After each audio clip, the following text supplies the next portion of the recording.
Greetings, everyone. Welcome. We're closing in on the end of the week. We've got the chat gauntlet tomorrow. I've got the sweatsuit invitational later on today, so YouTube friends can look for that video next after this one. We'll see how I do.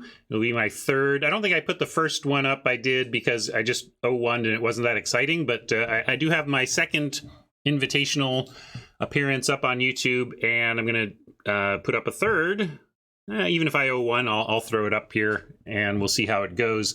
Very fun, though. For those of you who don't know who Hunter Pence is, he's the four-time All-Star Major League Baseball player, retired, and streaming Magic. I don't know what his plan is, other than, I mean, hey, if I played professional baseball for a big chunk of time and was sitting on a pile of millions, I could see just being like, yeah, I'm gonna kick my heels and stream with very few goals, you know, other than this is fun. So anyway, he's got a nice community going and great mods like I have who are setting up this incredible event that we're going to get to later today. That's the 32 streamers drafting in 4 pods in a single elimination best of 3 kind of March Madness style tournament, except basically a single elimination, just like that, just like the madness. So we'll get to that later, but of course, we're here now on Going Optimal, heading into a Kaldheim draft per chat's request. I'm enjoying the format still,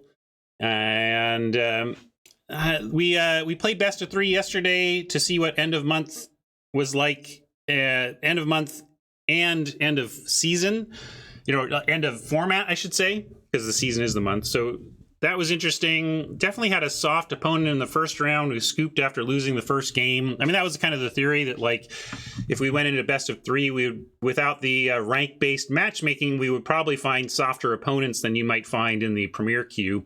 But now that it's the beginning of the month, chat seems interested in climbing the ladder again. So we're in gold, knocked down to gold here on the 1st of April. No fooling here.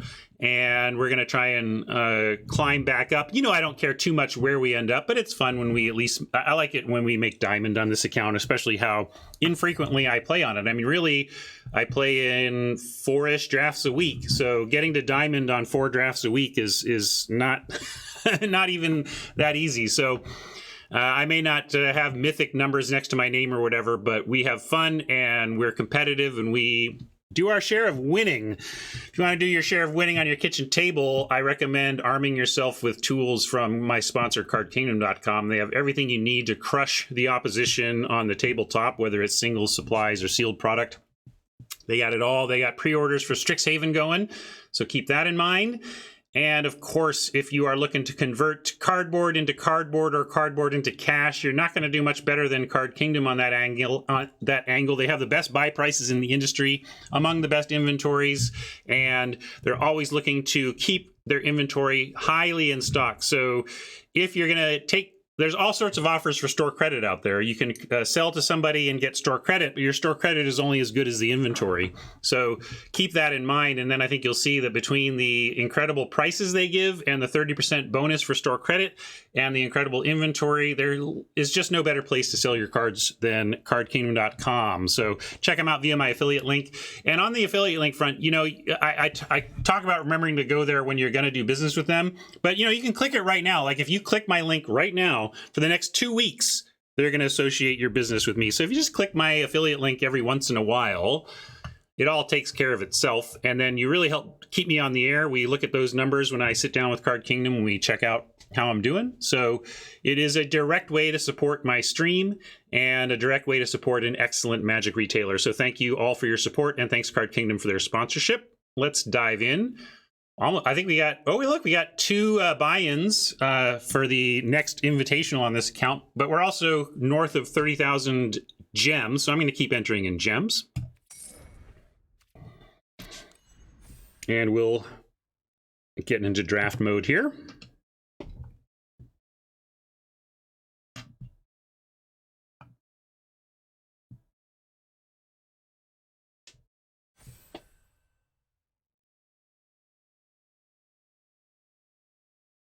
Yeah, what's his name? Magic playing former Seahawk. Why am I blanking on his. I've been blanking on so many names. I'm just Cassius Marsh. Thank you, Tron. That is indeed the right name.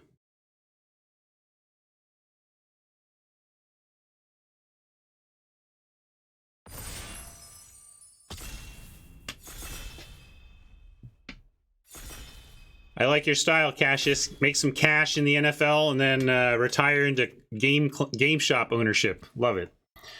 All right, we've got a Poison the Cup as solid uncommon removal in the consensus worst color of the format.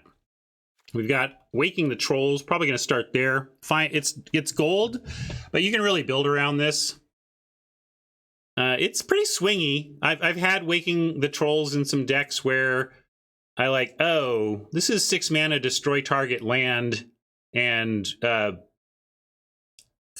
get target land, right? Sometimes if chapter 3 doesn't do anything, this is not good at all.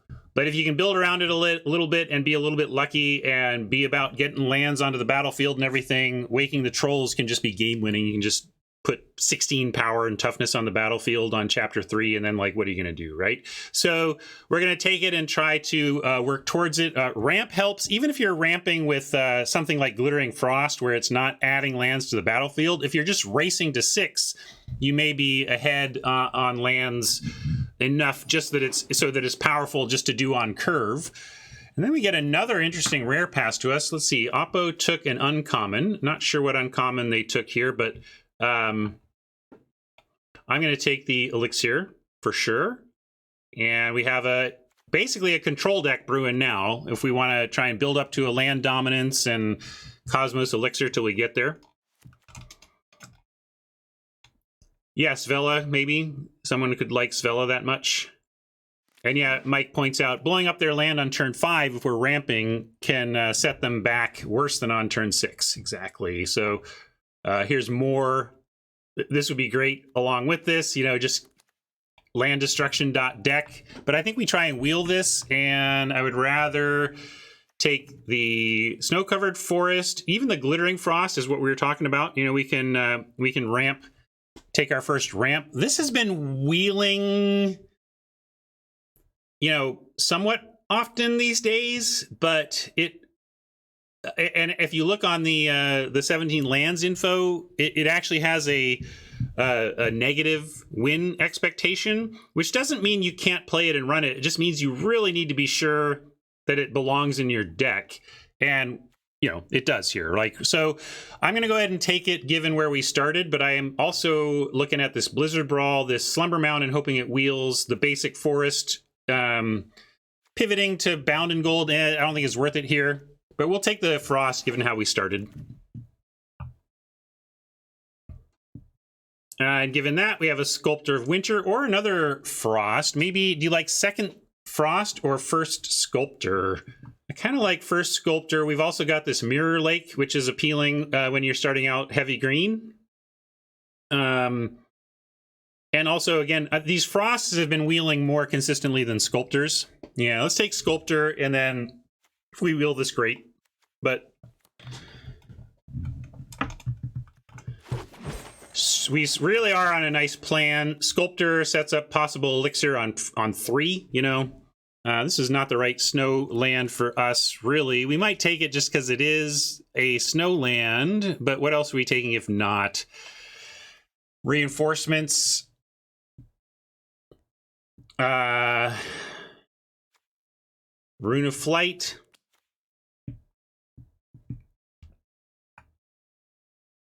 Kinseekers has been fine, fine. But Rune of Flight, I guess, has been less than fine. Still, if you can put it on a large green thing, you're pretty happy. I'm down enough on Kinseekers that I think I'm going to take the Rune. Yeah, Dwarves are okay too, but I almost see that, I don't know, red could be the splash. You want the Recruiter? Yeah, all right, I'll take the thing that's on color of what we're doing. I just don't think this is very good for what we're up to per se. This, however, could be a fine add. We do need some snow lands. I mean, we're going to make some of our own with the Frost, but Sculptor wants some action so that we can do some stuff early, so we can do the ramping we're trying to get away with here. And I like that over a Run Amok or a Herald. Yeah, Harold is worth considering, but I'm going to take the Snowland. Then we get an Icehide Troll that I'm going to take over, I think, the Cavalry or the Arcanist. You can make a case for the Arcanist, but we don't have any blue yet. We don't need to get into a third color just because it's a typical snow color.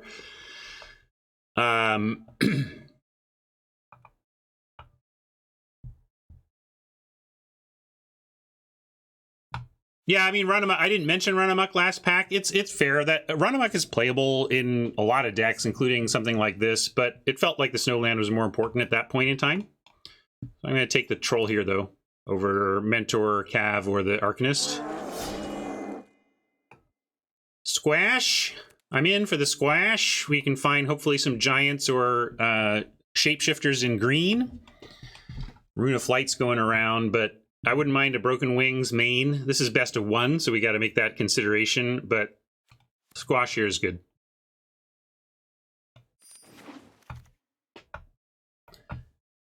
Mammoth Growth over any of the blue stuff. Let's just cut green.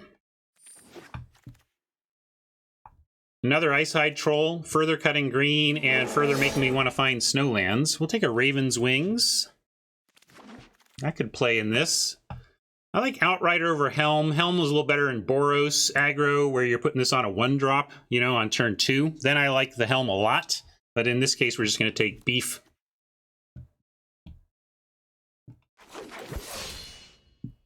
And note, we did not wheel the Glittering Frost, and yes, the Snowlands have been largely cut. Although, something that can happen is, like, the people who prioritize Snowlands in Pack 1, start needing spells, and then suddenly Snowlands are more widely available later because the people who cornered the market early are now trying to get the cards to fill out their deck. I'm going to take a Roots to not play over the other one to not play.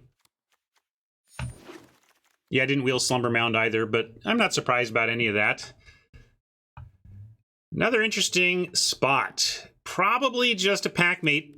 Packmate maybe makes things less interesting. I think we had this pick yesterday, didn't we? Sika versus Packmate. And I don't think it's particularly close. I mean, I guess if you're closing in on 5-color, like if you're really directed toward 5-color, Prismatic Bridge is certainly defensible. If you had Glittering Frost and the Sculptors and stuff. But Packmate just does everything you want. We're going to take it. Egon, not that great.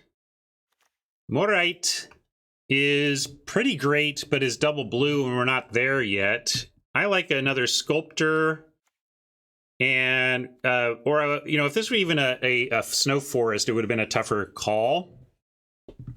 I'm going to take Sculptor, but we do need to prioritize some snow lands here, or some more, or some more Glittering Frosts. But see, this isn't the color we're in. I mean, I could take that, but when I say prioritize Snowlands, I mean prioritize on color ones if possible. This is looking rough, no red, and a nearly unplayable green card. So I guess we back up to the blue and either go with Arcanist or, yeah, we take the rare land. If we ended up splashing black, we would have two cards towards a black splash. Yeah, I guess I like that over hedging on a blue card here. As long as we're hedging on a color, I may as well hedge towards the ability to actually cast cards from that color, and then we can get into it if we find the path. Fumarole looks all sexy, but it's fine, but it's really just, you know, this could be a common or uncommon almost in terms of its power level here, but it is straight up interaction removal. It's good. We're in red. But then, of course, we have Slumber Mound, which we passed the first time. Yeah, we take Snowland.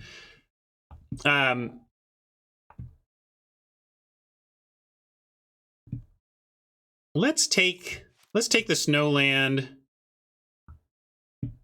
because of I really don't want to give up on these trolls, and the Sculptors are too good. I don't like that was an ETB tapped. Like this is, here we get a Shimmerdrift Veil, though. That's nice. And this is what I was hoping for. I mean, these Burgies are going around. We're not really blue, but Veil is perfect. Veil's perfect.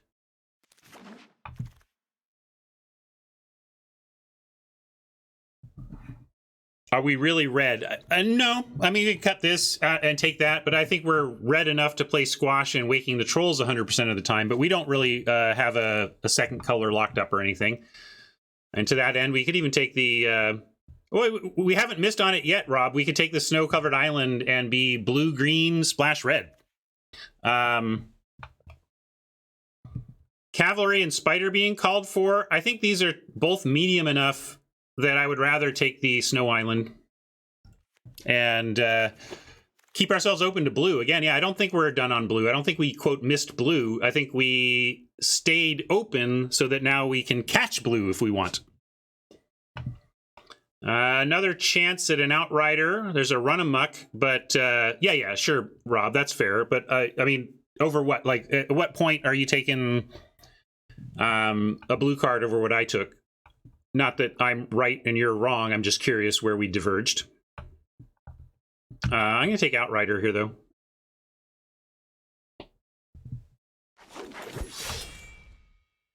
What did I take over the Burgie? We could take this or Kinseekers.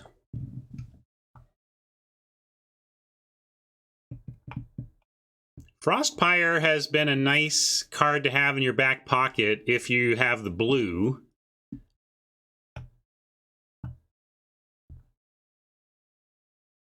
I'm going to take this. Oh, really? Yeah, I just don't value the Kinseekers enough, I guess. They're fine. I don't think that it's any kind of sign to like, jump into blue. Burgie, if I took the rare land over Burgie, then maybe that's where we could have pivoted for sure. But that's an easy mountain. Here is an easy island. So we're getting ourselves towards Teamer Snow in a reasonably effective manner. Are we more likely to get value out of... Which of these blue cards is most likely to give us some value in best of one? Stroke? Yeah, it's like Stroke or Depart, right? I don't want to take the Giant. And Depart has been pretty underwhelming. We'll take the Stroke and see. Maybe we'll run it, maybe we won't. Yeti. It can close games, but I prefer it in best of three where you don't have to run it against aggro where it's going to be worse. But also I don't... not the oh yeah, I guess we could have taken Valkyrie. That's probably fair, given that we might be black, but I ran out of time. Oops. Another Outrider or a Kennel Master. I'm going to take an Outrider. Kennel Master is better, but Outrider is green. Don't want any of this. Maybe we run that if we have to. Not bad for a last pick. To get any value out of last pick is solid. Raven's Warrant. Ooh, this is an interesting pick. So we got the Glimpse. And we got some light giant action. What do we got? We got... oh, I guess we got no giant action. Never mind. We have no giants. But we are picking up enough blue that we can expect maybe to get some. But since we don't have any yet, we should probably take Struggle. I like the Snow Island as well, but interaction is fine. If we had like 3 shapeshifters / giants, I think I would take the Glimpse, but we're just not close enough yet. So let's take that. Always Beholding or excellent Snowland for us or Masked Vandal. This is a tough one. I really want this Snowland. I really want this Vandal. I really want this Behold. Chat weighing in.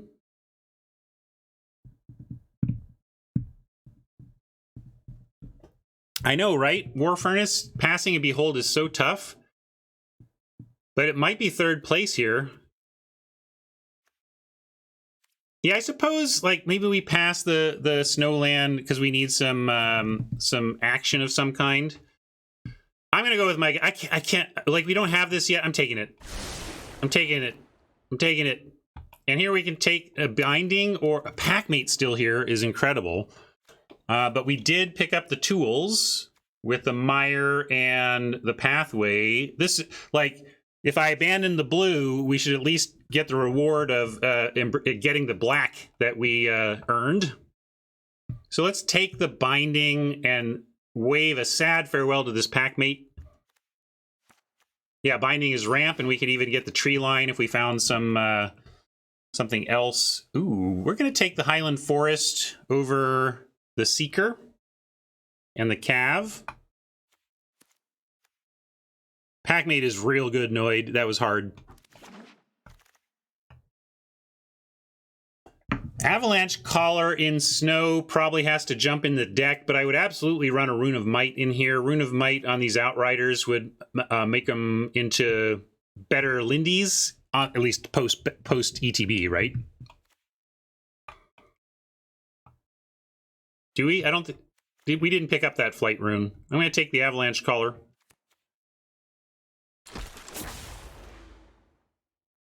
Fall of the Imposter is playable in our deck. We do have Shimmeridger Veil and Arctic Tree Line and the ability to search up Arctic Tree Line with the Binding of the Old Gods, but we have another Sculptor of Winter. I think we should just take the Sculptor of Winter, get our third one, and with the density, with enough of a density of snowlands, we really are going to do the ramp thing reliably. So let's do that. Herald is playable for us now, and we can take that. We are going to splash a little black. Herald could be among that. We'll see if we have the elf count, but there's nothing really else here for us, so we'll take it and see. Snakeskin Veil over the very difficult to make good Shadow and some medium blue stuff. Giant's Amulet is a nice sight. So is the Provoke. We could take either of these. There's some argument for the Seas, but I don't think you can take it over these two excellent playables. The Recluse is not bad either. Rob just wants the Spider. And there's a case for that, Rob, but I'm going to be trying to ramp right on through this up to the Giant stuff. I'm going to go, yeah, I'm taking the Amulet, as you see.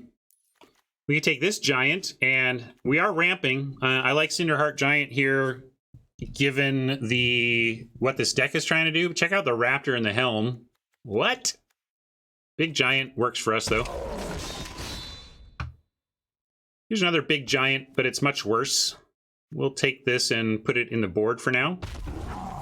Oh, right, can get Warriors. That's a great call. I was thinking of Elves only, but Elf Warrior changes the gettability a lot of this. I don't want a second Frost Peak. We'll maybe consider a strategic planning, but I'll put it in the board for now. Kind of rare with a couple picks to go. We could take Grim Draugr, though, and it might, you know, it's got the snow. I'm going to be greedy and take the Sanctum, though. I don't think the deck needs a Draugr, and I don't want to splash too much black, even though we should have pretty good capabilities of getting there. We only have one Glittering Frost, though. Ooh, actually, I want Mists if we want anything. 60 on the grind. That's a little reminder to go and enter the day's details.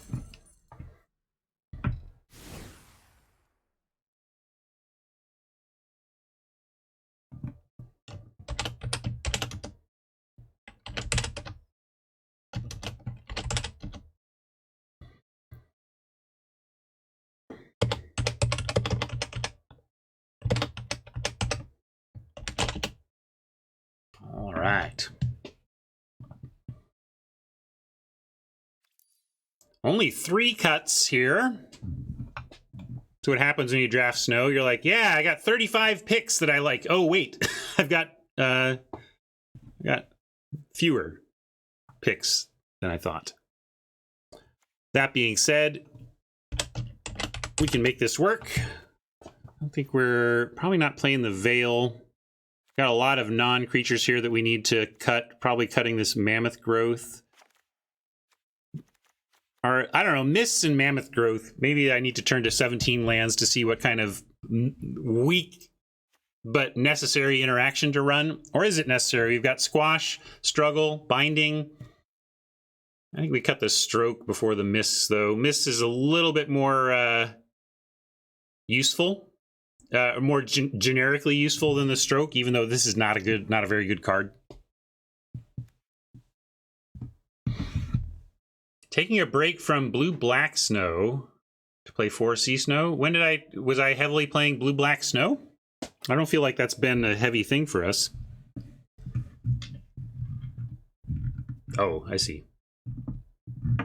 Yeah, Raven Wings is maybe underwhelming here, although we do have some, you know, making a giant fly or these trolls fly is not the worst, and we don't have much, as much as we want to be on the front foot here, we don't have guarantees that we're going to be on the front foot, and if we're on the back foot against flyers, this Raven Wings is great, and if and it helps close out games, so I think we do run it.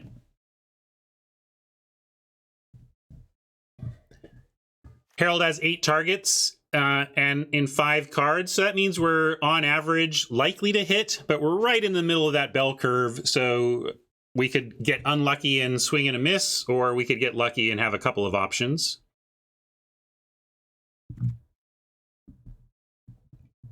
And where does that leave us? Is this just the deck?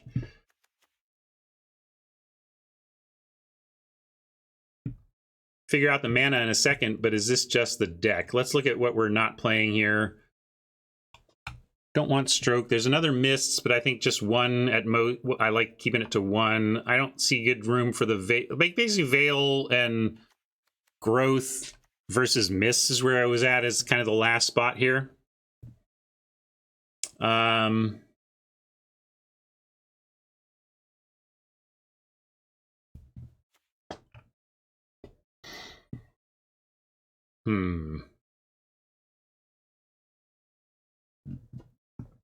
Yeah, 18th land is not really a consideration for me because we already have 4 extra lands in 3 Sculptors and a Glittering Frost.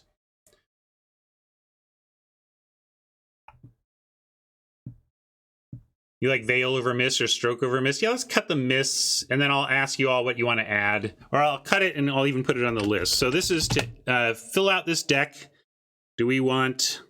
I'm just make a quick 30 seconds. Mists, Veil, or Stroke. Or I'll put land if you think... I'm not going to put land. I don't think this is 18. You know, it might not even be 17 with all those Sculptors. Don't worry about blue sources yet. We're doing lands last. What I want to know is what spells we're doing first.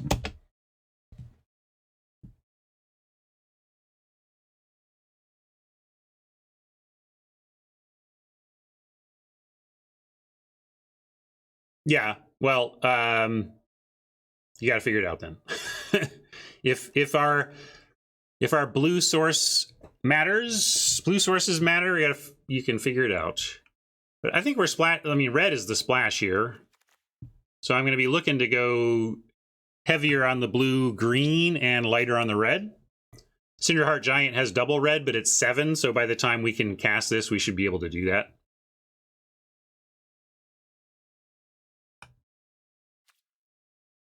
All right, I'm in for the Veil that chat would like to see there, and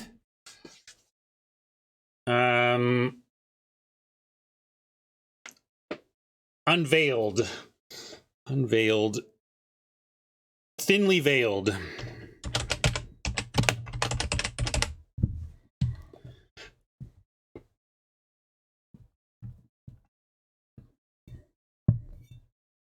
Yeah, we should be able to cast Mists early, and you're right, David. If you are gonna play this weak interaction, it should be because you can play it very quickly and keep aggro at bay while you get set up.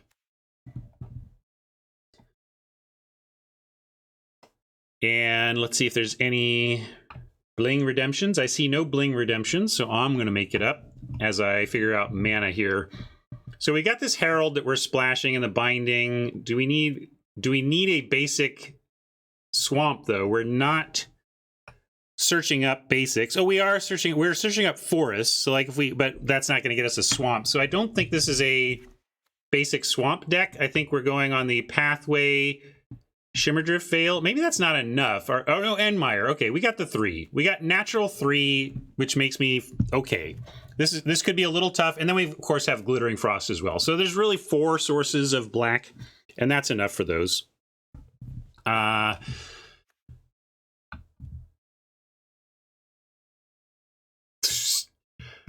I'm going to mark it as complete and not do it, Rob. I just stole Rob's channel points. I'm going to treat that as dealer's choice, which you know I was going to do. He knew he was setting that up. He knew it. That is all on Rob, not on me. And I think you're right. For the same reason we don't need a swamp, we don't need a basic mountain, but we'll certainly keep the snow mountain. And that even gives us 1, 2, 3, 4, 5, 6 sources of red, so that's no problem. Sculptors can even get us the easy double red. And that lets us put all the rest of our lands into blue and green. Current green count is 1, 2, 3, 4, 5, 6, 7, 8. Current blue count is 1, 2, 3, 4. Okay, so we need maybe 1 more green to get to 9, and then 2 blue to get to 6 land blue sources, and then Glittering Frost becomes 7. And if we don't get Avalanche Caller on 2, it's not the end of the world. So the nice thing about our, like, we're really working the green early, although we're really we really need to get sculptors. Like, I think us casting a sculptor on 2 with a snowland in play and it not dying is going to be very indicative of whether or not we're likely to win or not. If we stumble on board presence early, it's going to be rough. And we do have some backup plans. I can move Struggle over here and Packmate over here to remind and Behold. You know, so it's not like we're not going to be able to do things on 2, but the thing that we're going to want to do on 2 that's going to affect our win rate the most is going to be these sculptors. What's my take on the comparison of Mists and Withercrown? Like, Withercrown's just a little better, right? I mean, Withercrown, and that's why, like, we try not to play Withercrown, so so Mist cannot be any better. I mean, Withercrown reduces the entire toughness, or the entire power, not just 3. Withercrown is minus all instead of minus 3. Although Mists, like, if it was an O thing, you know, yeah. You think the flash makes it better? Yeah, that's true. Mist is a combat trick. Maybe I'm not giving it its due with the instant speed. I'm thinking of it in terms of after the fact. But that's the only, like, that's the benefit, right? It's significantly worse than Withercrown without it. But that means in order to have a card in order to make sure your card isn't straight up worse than a card we're trying not to play, you have to find a combat use for it. You have to turn it into a combat trick, or else it's worse than Withercrown. So just keep that in mind. But you got to do what you got to do. Interaction is really important. That being said, so yeah, we could consider that. Like, let's start here, and if we feel like we're getting rolled by best of 1 aggro, we need to cut the veil and bring in some interaction, right?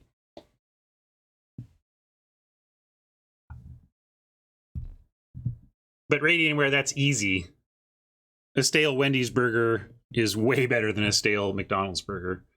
Wendy's is just head and shoulders above McDonald's in fast food quality.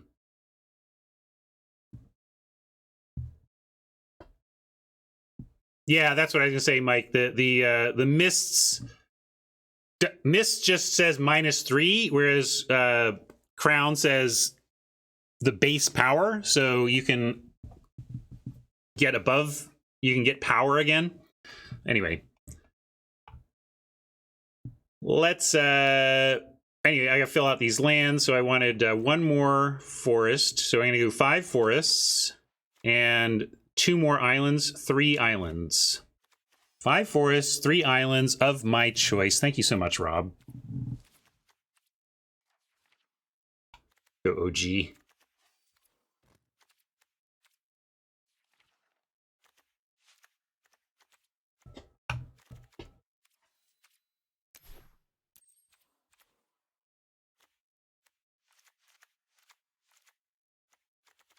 Are you talking, Rob? Rob's saying stuff. I don't know what he means, though.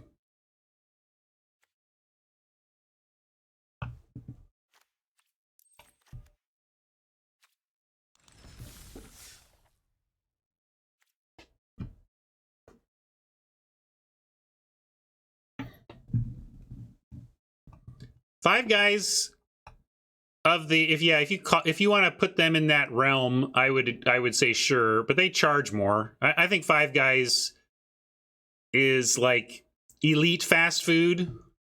I don't even like to put them in the mix of the conversation. I think the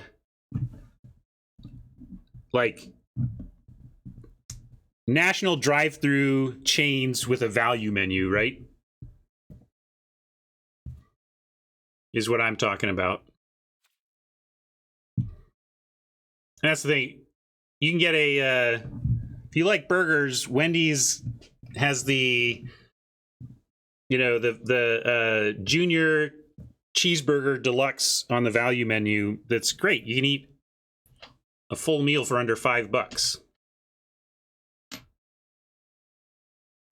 Does Five Guys have drive-through anywhere? I've personally never seen a drive-through Five Guys, which is kind of my point, but maybe they're just in a different area.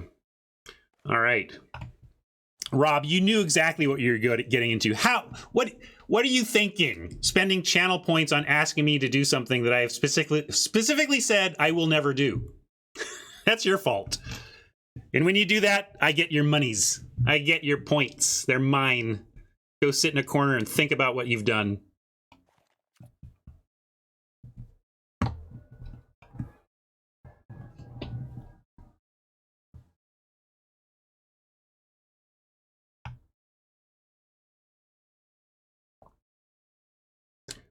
Doesn't the McD's burger not change much over time? Why is that nasty? I've never understood the... But if it dries out, it shouldn't. Right, Radiantware? I've never understood that. I feel like if I made a burger at home and I let it dry out, it wouldn't necessarily mold and rot. Have we done a side-by-side? You know, everybody, there's the whole, look, this McDonald's burger dried out and has not changed. Like, anything that dries out doesn't change. It just kind of sits there if it dries out enough. But I would like to see the McDonald's look at how gross this is because it doesn't change experiment done with just a burger somebody makes at home. I'm not saying it, maybe, I'm just saying I would like to see, not that I know exactly how that would turn out.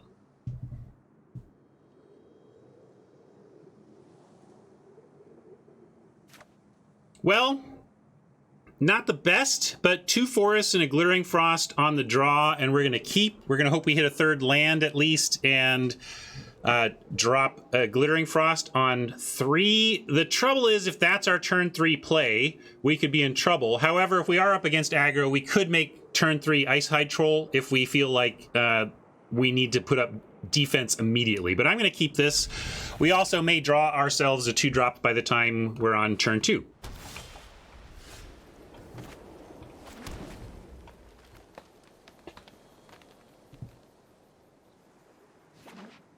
Yeah, and that's the other thing, Norbert. I like Norbert's comment. Just because it's just because it does that thing, does that mean that it's nasty? Like, I don't know. Anyway, we'll take... we got our third land. That's cool. Play this one. Did not find a thing to do on 2, but neither did Oppo, so that's encouraging. Oppo doing nothing on 3 even is extra encouraging. We'll drop our... Teamertron and frost up the forest. Yeah, Mike says troll on 3. Maybe that's your play. I liked this one. Now we can get Elixir going. And come on, this is just great. Not that we could have gotten Elixir going on 4, which is Mike's point. But I just love having my default is ramp, so I went with the ramp. My default heuristic, and I didn't see anything to overcome that.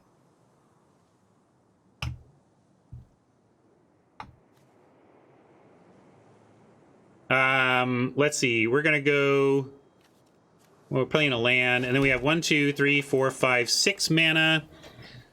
Just let's go Yeti with Veil up over Troll with. I can have Troll with activation and Veil up.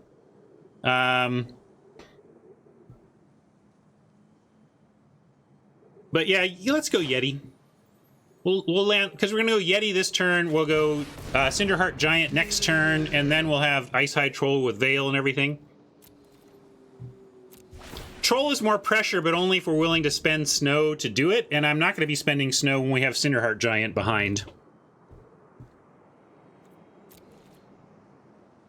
Well, Oppo is really making this about gold fishing. Sorry, Oppo, we've all been there. Not your best game of Magic of all time, no doubt.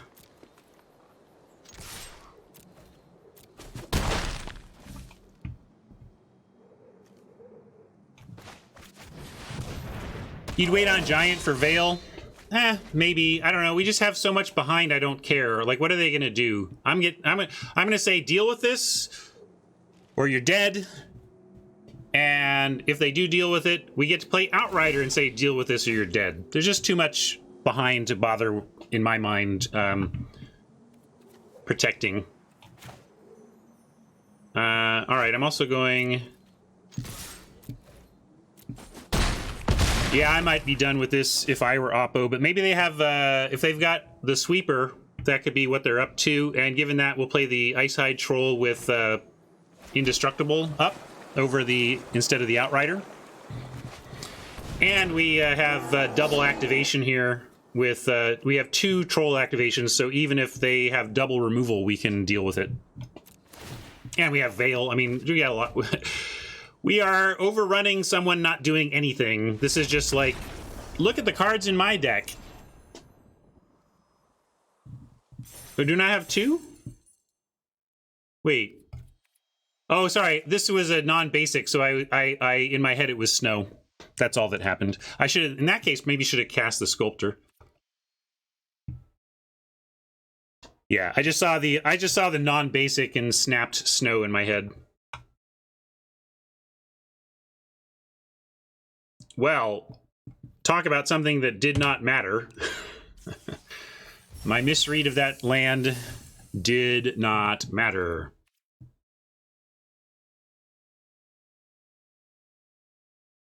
Yeah, but when I thought it was Snow, I thought it was good. That's right. We got there. Turns out when your opponent does literal 0 and your deck curves out, well, not curves out, and your deck does some stuff, you're going to win. Oppo did not play a card. Not a card. Don't know what they kept, but I've been there too. I'm sure they had, like, they were probably in a spot where a single swamp opens this hand wide, right? And they probably, like, maybe they kept 2 planes or something and then drew 2 more planes or whatever.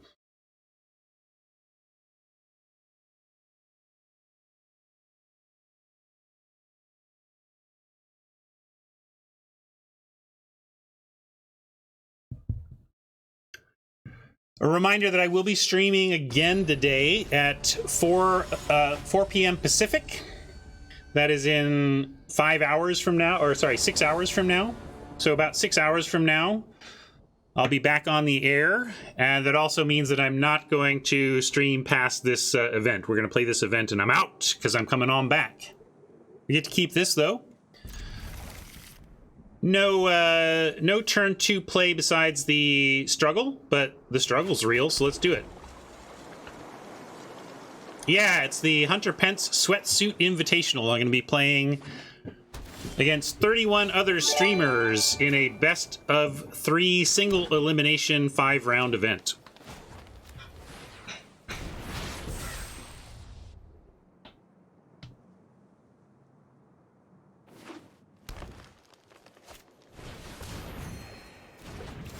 Revitalize is not a card I'm super worried about when I see, but I don't love that our we didn't find a 3rd land. Our turn to be not doing much.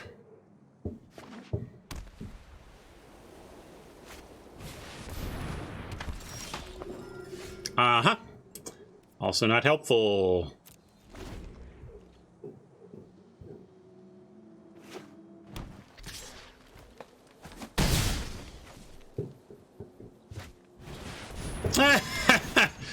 No problem, we got this.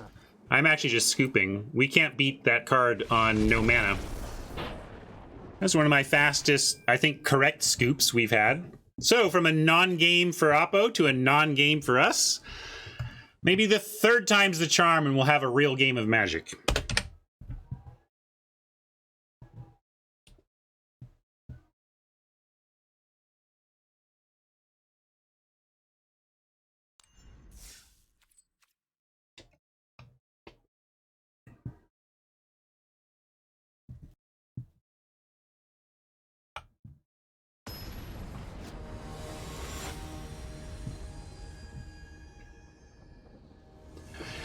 Oh, no variance AI needed.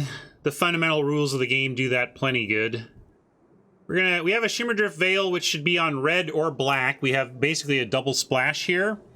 And we could delay when playing this to decide, but I think we go... Man, it would be really nice to know whether we're drawing Herald or a red spell first, right? We're keeping. We don't have anything to do on 2 yet. I'll go ahead and give us a draw to figure this out. Like, I think it's worth it. We don't have anything to do on 2 yet anyway.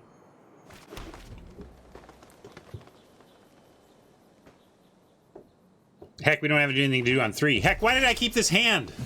Hey, and look, we got our answer. So now we can play this. It has to enter, but we put this on. We get our double splash really. So nice. We can put this whatever we want.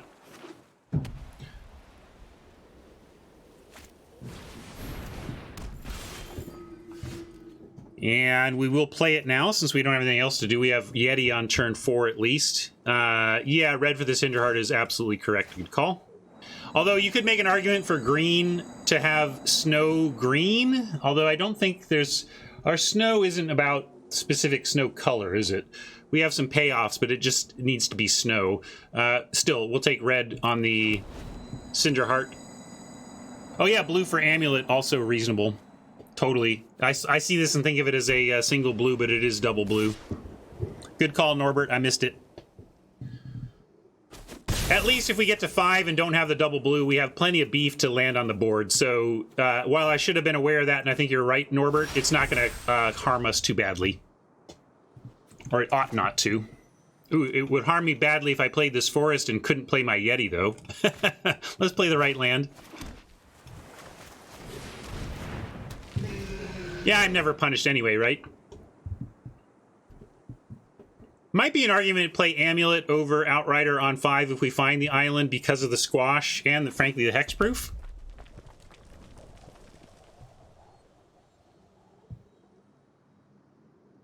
Yeah, the Grizzled Outrider mitigates the mistake super well, but I still think it was a mistake. We should have put it on blue. Bird in the hand, 2 red in the bush, you know?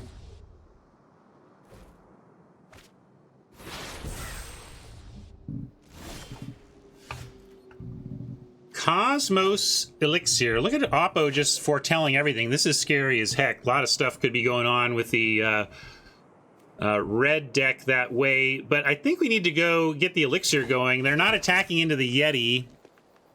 If this lands and is good, we're going to be great. Now, they may remove the Yeti and start setting us back again. But great. Now they've got some work to do. And this is just sitting here messing with them every turn. We're going to stay back on D against the Boros aggro, especially trying to get Cosmos up to card drawing levels. But I'm expecting like a Demon Bolt on the Yeti so that they can start, or that's pretty nice. We'll trade with the Story Seeker though, and then we can drop the Grizzled Outrider and start threatening the Titan.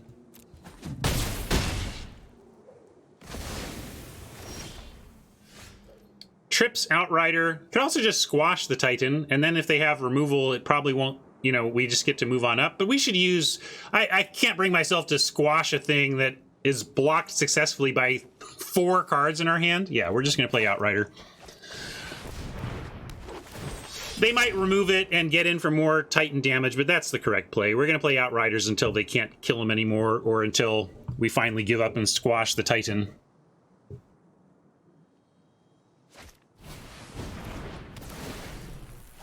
Snap trading if they send. for Trick or Titan.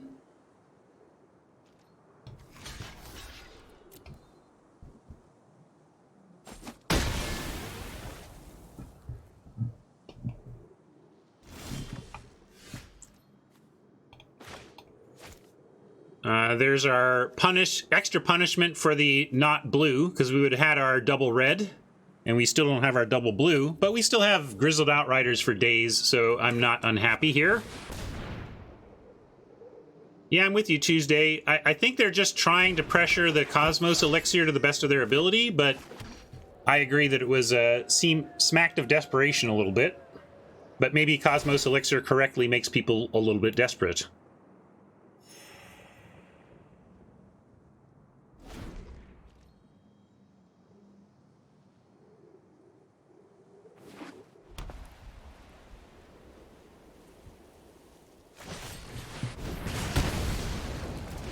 Sorry, Magic Mom. Got one more for you, and this time you got a veil behind.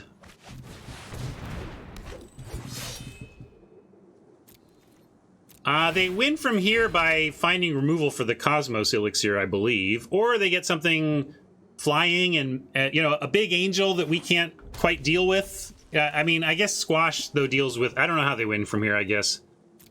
We got a lot of tools. A lot of tools. But, yeah, that's fair. They got a lot of cards, too.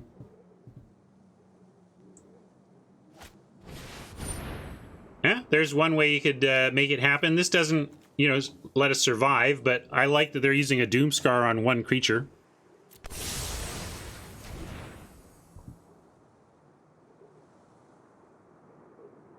Starnheim would get it done, for sure. Struggle is nice for us. We're gonna foretell that. It does leave us without Squash ready, and there is haste, of course, in red, but let's make him have it. I'm gonna struggle this and pass.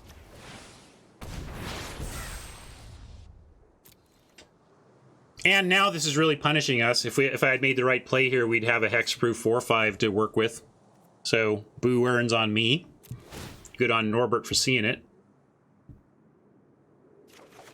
Hey, at least we'll get there next turn, looks like.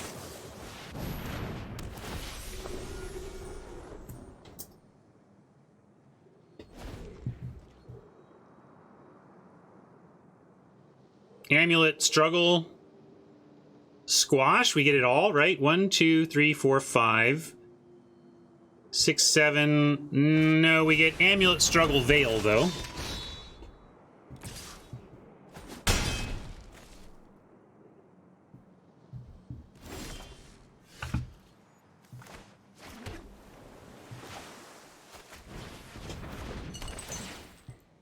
Let's see how it wants to pay. It leaves us with red, green, red, black, and red, green. That's not what we want, though. We want double green, so I got to pay for this manually.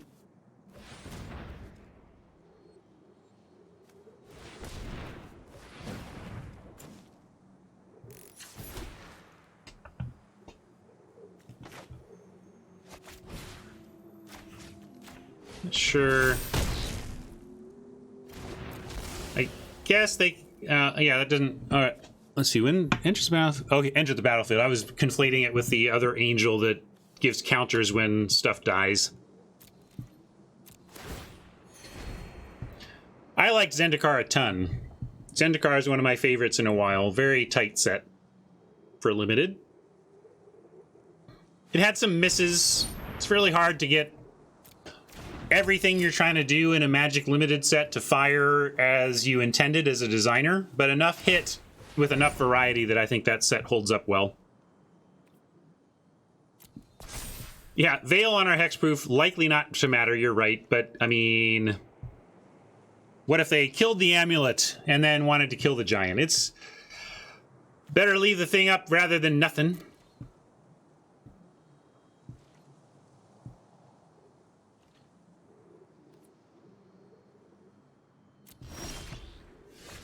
Nice. Not this turn, but next. I'm going to play patient here and let the elixir just win the day. As long as we're getting value out of that, I'm not attacking. And we got Squash at the ready.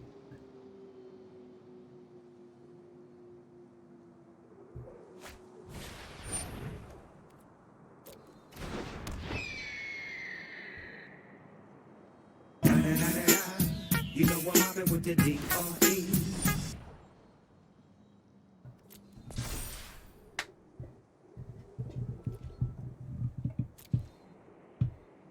Do we squash that? I think we can at least untap and draw. Like, the only thing that really punishes us is like a Cinder Heart, and how we do 1, 2, 3, 4, 5, 6, 7. Even that doesn't. We can go Cinder Heart and play and squash. Frostpire is why they put this here. They don't want the Raptor to die to the Frostpire. So we could clear their board if we did that.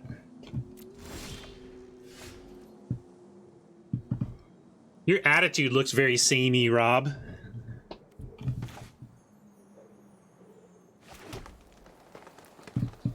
Would have been funny, actually, if I had gotten so many snowlands that that I had my basics were 1 forest and 1 island, and then I just happened to actually meet your requirements anyway. Avalanche Caller is a nice pickup. Let's spend some non-snow for that, and then we can actually start doing some attacking with the squash if they and the veil. Veil I would use over the squash.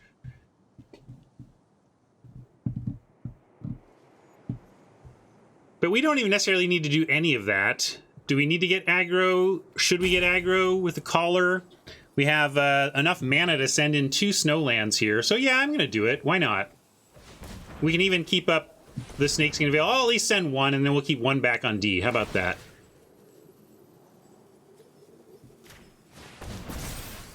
You'd send Giant? I like... We can send both with the ground defense. That's what I like. We'll send both of these.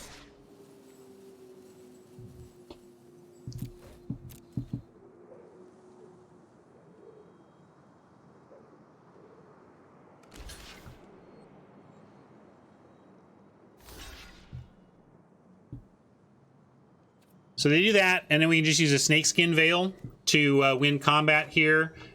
And then they don't have a ground attack anyway, so we don't really need to activate the Snowland, and we have Squash for the Raptor. You say just pass? I mean, we could... You just trade this land? Yeah, that's fair. Rob just wants to trade land for the 2 ones. Yeah, that's true. We could save the Caller from interaction, and we have plenty of lands. All right, I'm narrowly in favor of this.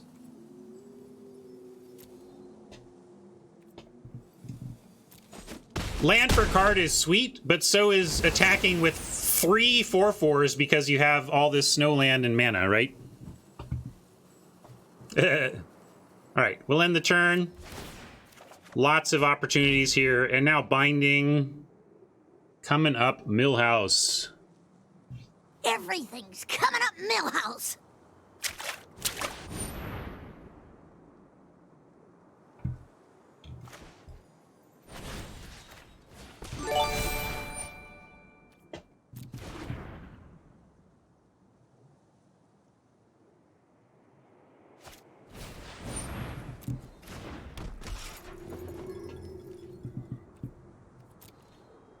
If we take this, it costs us a card, but if we don't take it, it costs us a card. So we can squash the bird to draw next turn, or we can accept not drawing next turn to keep the squash, given that we're going to binding this pick probably, or binding the bird. Yeah, I think we let it go. Yeah, we don't need to use the squash here, because we're just trading a card for a great card for an unknown card with the play. Hey Shade, how's it going?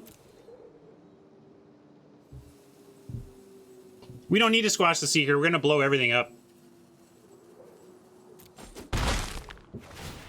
I like Mike's line. I don't know if we can even pull it off next turn, per se, but we're going to set up for it.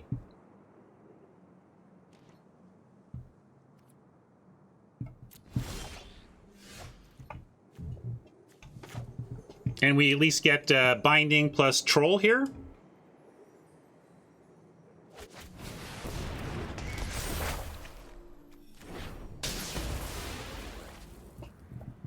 Or we could save Squash, or send in a 4/4. I kind of like land attack. Yeah, we can just, and then we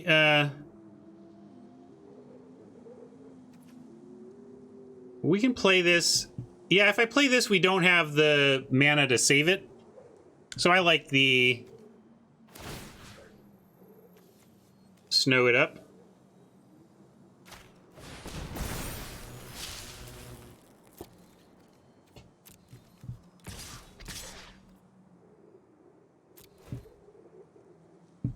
Not super concerned if we slide under 20 with the elixir. They can't really attack. We have huge crackbacks anyway.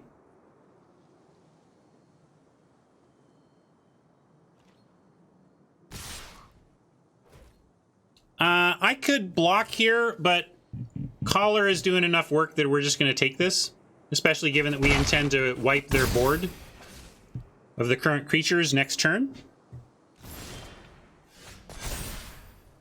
And just in case we were worried about our ability to stay active, we've got a Behold now. But I am going to fire this off after combat.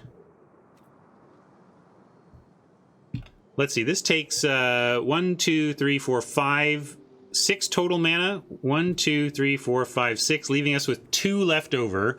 So we can't activate a land. So that's what I was checking. I'm gonna. You like sweep first? Well, you want to go for? Yeah, we just go for the win. Maybe I'm doing the board control thing. Let's go. Trouble is, we do use up our whole turn to do that.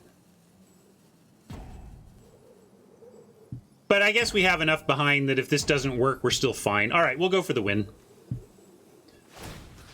I don't know why chat doesn't like board control.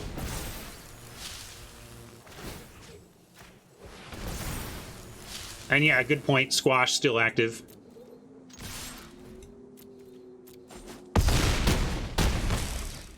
Wow, they didn't have anything. I expected something to die.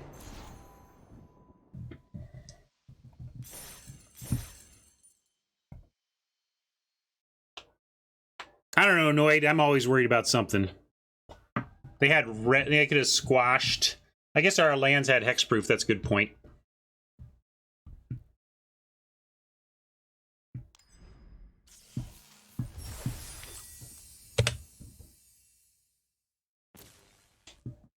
Cool. Mythic on the random card. I'll take it.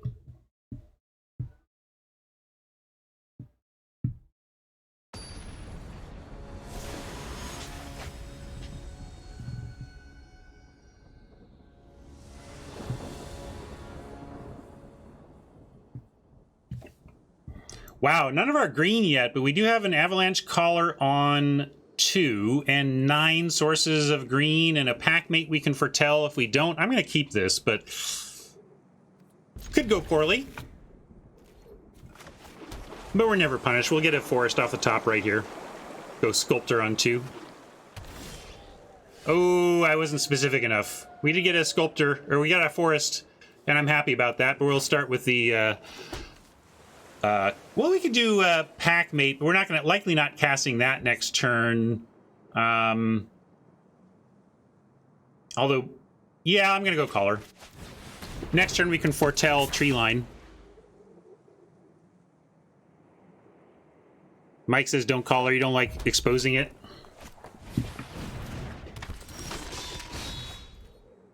I just figured we weren't going to be able to cast it, so I would do it this way.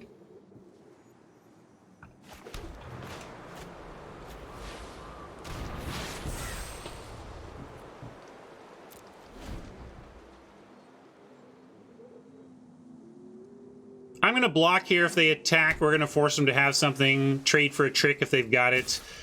Only something that leaves behind a legacy after taking out the Collar is a real blowout.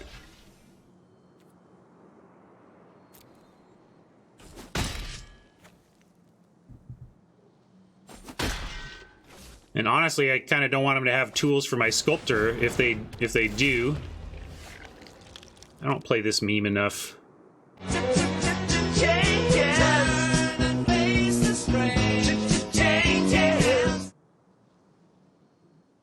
Yeah, we're going to kill this Berserker before it gets out of hand. We could wait a turn. They're unlikely to... I mean, I don't know what they could do to, you know, to boast next turn. So we could go... Well, now I've screwed up. If we were going to not binding, I should pack mate and then see if we Sculptor.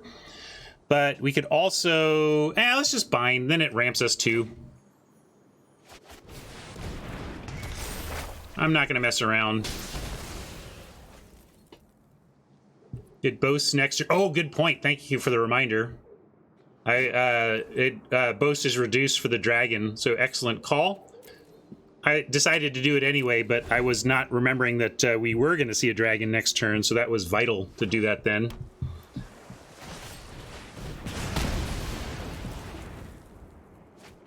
Caller eats some removal. That's all right.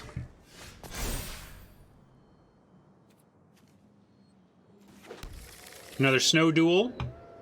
And Packmate or Sculptor. Packmate might draw us a forest that we can then Sculptor anyway.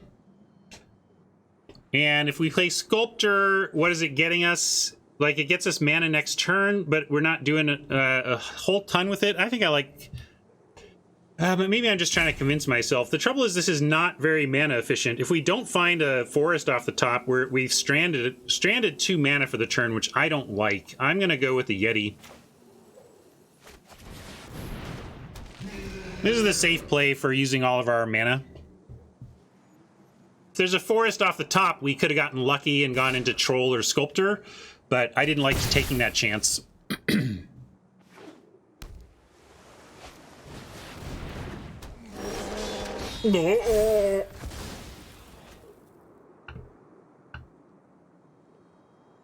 Now we can Packmate, see what we find off the top, and decide what else we want to cast.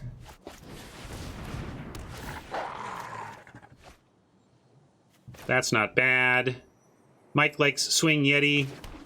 We can Swing Yeti and have it be unblockable and still play Sculptor, so I like that.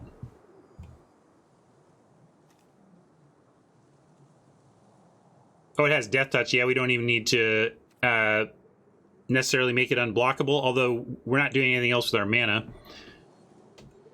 We would offer that trade, though, so yeah, we'll do it. Yeti's not that important. We'll see if they want to take the trade while they can. All right. Maybe they don't see the Death Touch.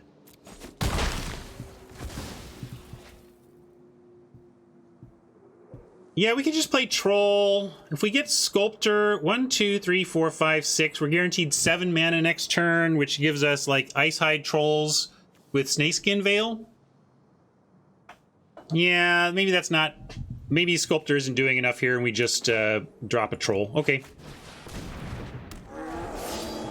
I'm surprised they traded, but they might have been thinking they were calling a bluff. I don't know if they necessarily saw the Death Touch. But yes, also Hammer, as they point out, they could be looking all the way towards the end of the game and saying, "This is it. I don't have anything else to deal with that thing, and it's going to go the distance unblockable if I don't trade with it right now."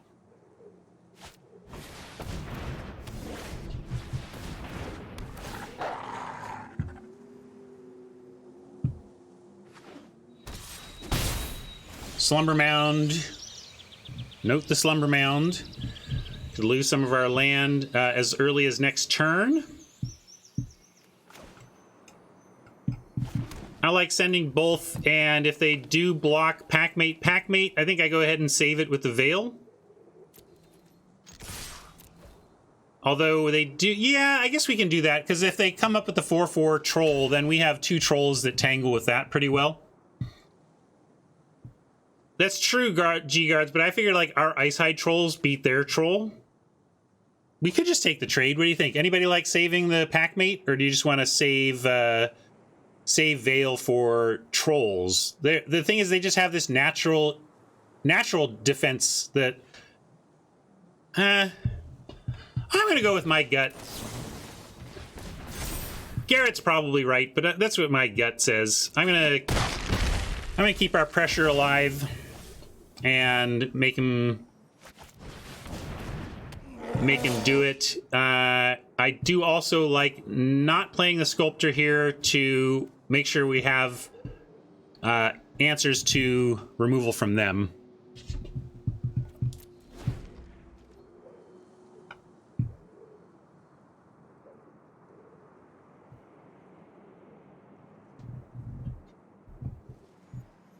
Yeah, that's a good point. Like, if this fell back to a 3/3, the Garrett line would be a lot better, I think. But the fact that this does leave a body that trades with that is pretty good.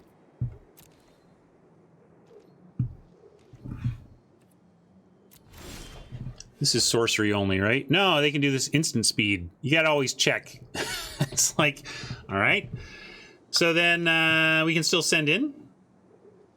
Yeah, Packmate attacks through Misty as well. Another good reason to go ahead and veil up the Packmate. If they go for destroying one of our snow lands, well, we go ahead and float the mana and pump up one of these.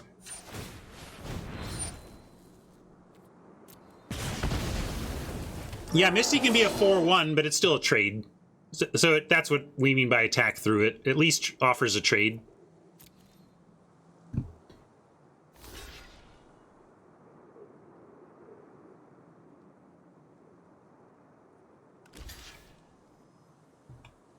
Interesting. I wonder what this is about. Where are we headed?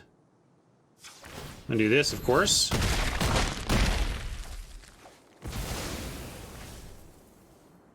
And are we gonna get Blood in the Snow? That could explain it. Like, maybe they're making us go shield down so they can sweep.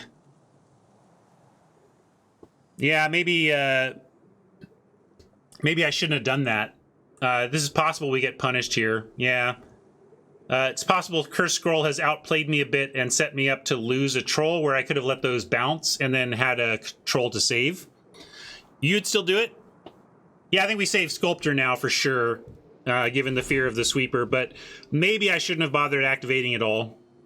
Okay, they didn't have it, but right? I mean, that was scary.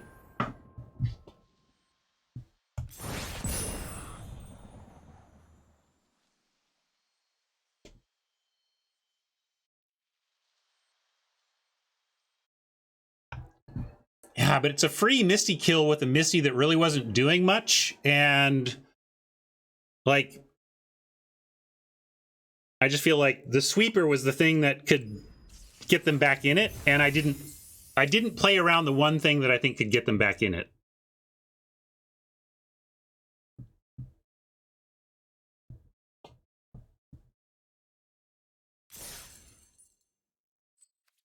All right, well, keep going.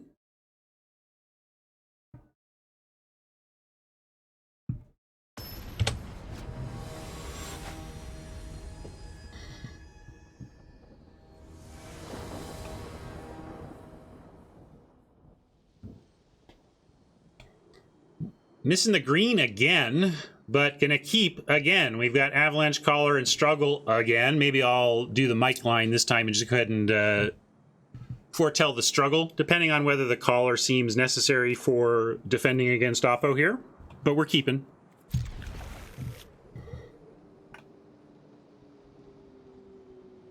No, the mana drains as you advance through even the steps of the phase, not just the... oh, no, wait, does it? Now I'm not even sure. Yeah, I think it goes away, because I feel like I have to make those floating mana choices all the time. All right, cool. We found our green. Start here with the Mire.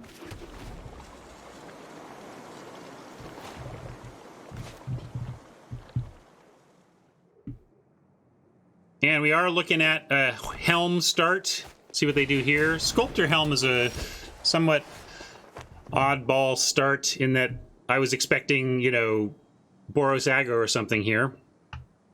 Let's go ahead and play our green source.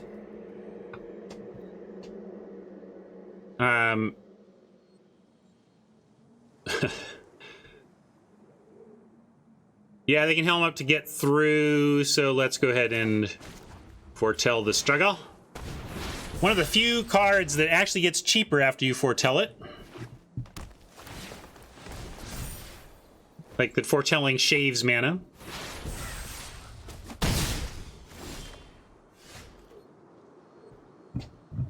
And now I like frosting up the pathway.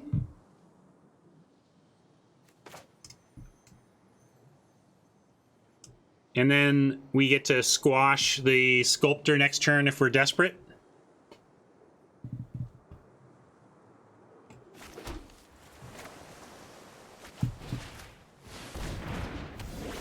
Not playing the collar, it's not blocking, we can't struggle it to beat the sculptor.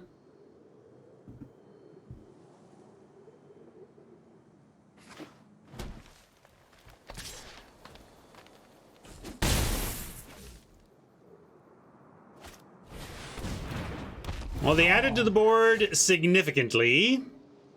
So now we're gonna drop the collar and threaten snowland blocking, I think.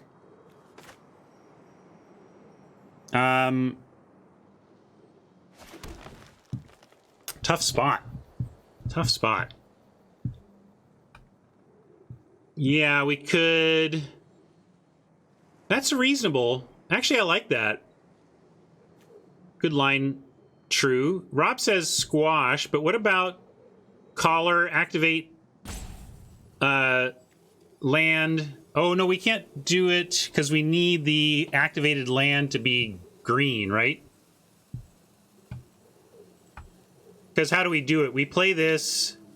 This isn't snow, and this has the frost on it. So if we go collar... Oh, yeah, it's tapped, right. It doesn't matter that it's tapped. Oh, hold on, though. I got to go next, or I'm going to lose that. So let's go collar then. And... Oh, I screwed it up. Sorry. I knew... I just screwed it up because I panicked because I was at 0 hourglasses. Stream and punt there. Screwed it up. Let's see if I can recover.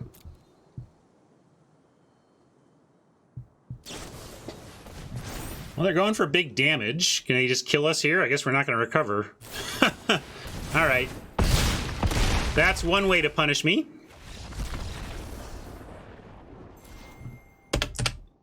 Although with that, I'm not sure we had much of a chance.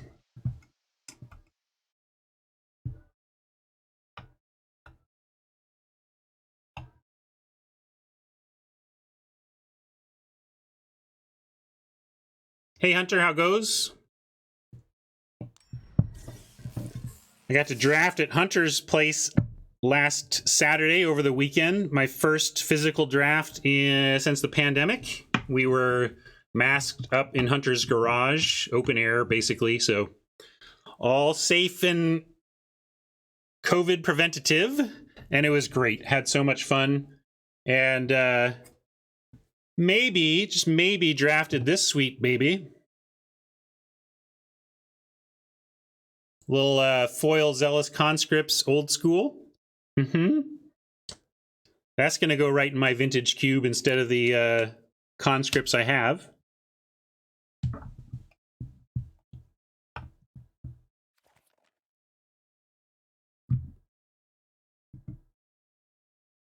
I went 2-1, but I straight punted a match. Hunter can confirm. I made... I got stuck in a line in my head. Something changed just enough where if I had changed my line to change to the new circumstance, I would have won.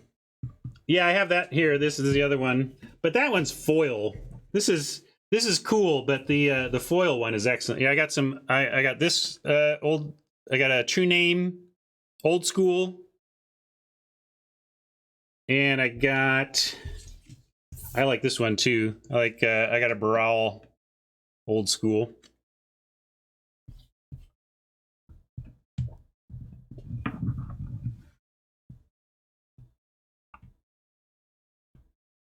But these old school borders on new All-Stars are kind of killing me because I feel honor bound to seek out the foil ones for my vintage cube. They're just perfect for my vintage cube because the theme of my vintage cube is vintage, is old looking, right? Like if it has an old border, I'm like honor bound to use it.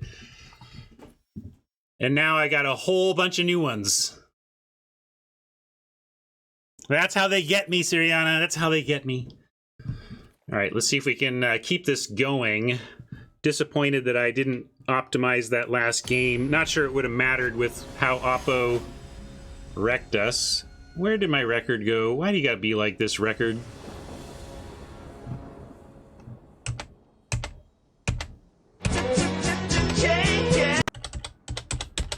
What? Why'd you move? Ugh. I hate everything. I didn't move you. Why would you move? Oh yeah, fine. Here, we're just gonna do this. There you go. That's my new look. I hope you like my new look.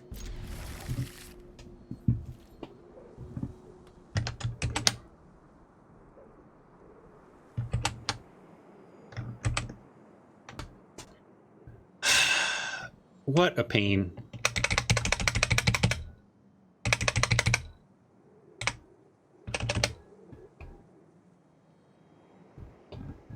I'll fix that a little more later. Let's see, we want Shimmered Veil on blue for sure here, so let's just start there. Although we got binding, should we wait again? Maybe I start with Frostpire, we see if we get some info off the top, given that we have binding in hand. We need black and double blue for this hand.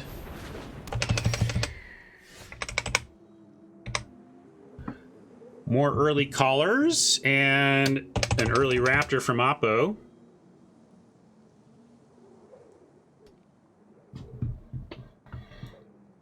But that does kind of mean we need the blue, so let's get that going.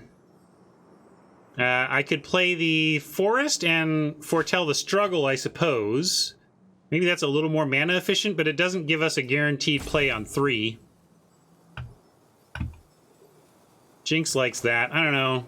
I guess I'll do that because it maxes the mana. But yeah, I hope we find an island off the top. That'd be nice.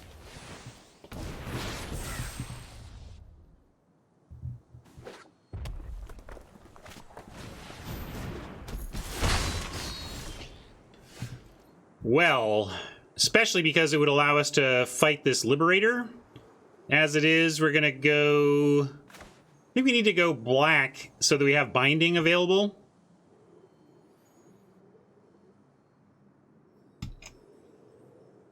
Because now we really need to make sure we can do something about the Liberator. And I'm going to play the Sculptor. And then with the with Veil on black and Sculptor living, we get the binding. So we're going to do that. It can't because we don't have... If we had the blue-green Snow Duel, it could. But in this case, it can't. And we're going to say no blocks. If they want to spend their whole turn... If they spend their whole turn on Liberator, that's pretty strong. But we will kill it next turn and then be able to hopefully get some defenses up. And they didn't do it anyway, so... Now... Ooh, now we even get to keep Veil up. But not if we want to keep Sculptor on blocks, unfortunately. So we're going to go... Binding and keep Sculptor around potentially for a Firewalker block. I think I would trade Sculptor for Firewalker. Although certainly getting a Snowland would be nice, and then we could make the amulet with the Sculptor if I keep it. Still, we'll start here. Somewhat of an argument to go for the Raptor even, but I think we got to get the Liberator. Yeah, maybe Firewalker is better, and if they want to activate there, they're similar in that I want both of them to die.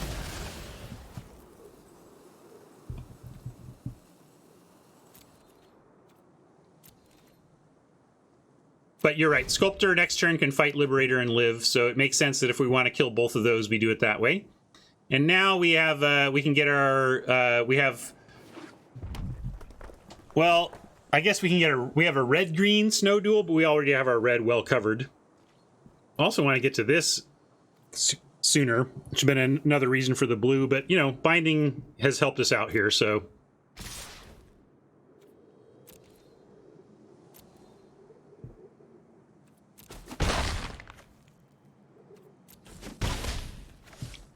Island, Snow Island off the top is perfect draw.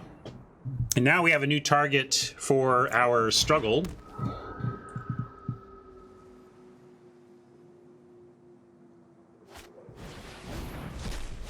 Great, great set of plays from Oppo. They're crushing it here.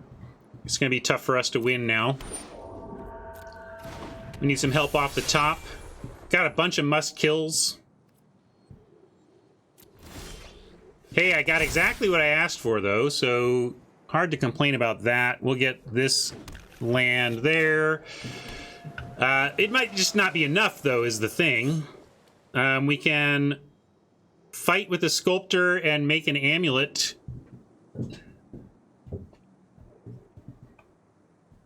Yeah, call or kill Valk. I guess we have to take that out. We're just going to die to the spirit, though. Eesh. Oh, yeah, let's just do Frostpire. Good call. Frostpire is what we do, right? Because we get the whole thing. Yeah. That's the play. Can we do it all? 1, 2, 3, 4, 5, 6. We lose our sculptor. We can't struggle. But let's wipe the board.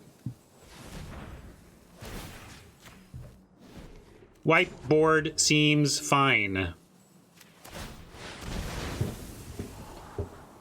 Ooh, do we want either land? I don't think so. Oh, maybe we want the island so we can make the amulet. So we'll keep the island, ditch the forest.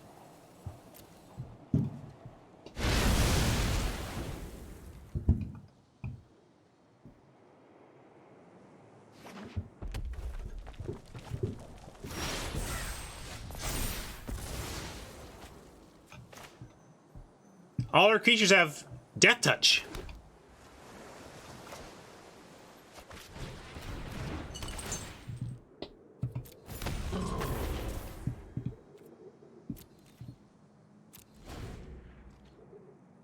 You think they have Starnheim? I don't know. If we're in the 3-2 bracket, I'd be a little surprised, but maybe they just means they wouldn't have drawn it a bunch.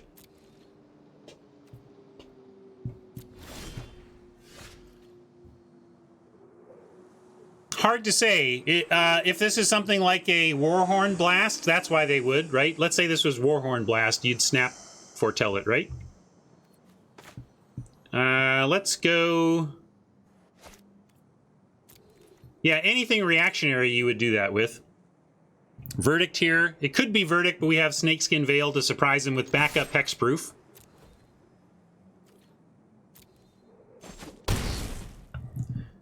And then I like Elixir, Hold Up Veil. I could drop the Avalanche Collar, but I'd rather hold up the Veil here.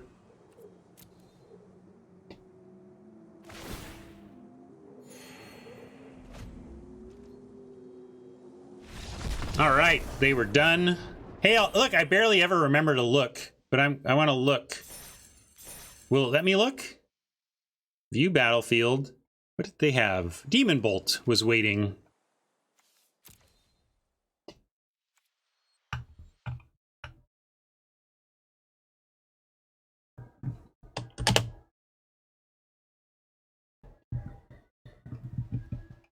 All right, that's nice. We found our way to at least, what, 1,400 gems, and we're on the cusp of real profit. And we got like 60 on the grind, so we're like only 40 gems under break even anyway.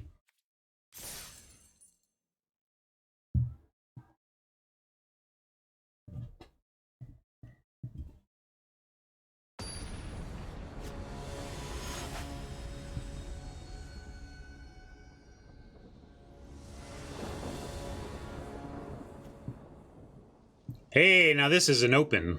I like it. This is what we envisioned when we pack one, pick one, waking the trolls, and then make sure we got a lot of ramp.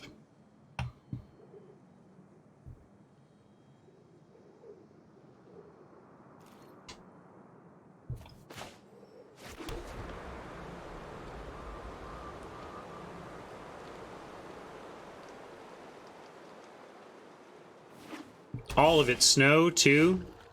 Great opener. Next turn, Collar Wings.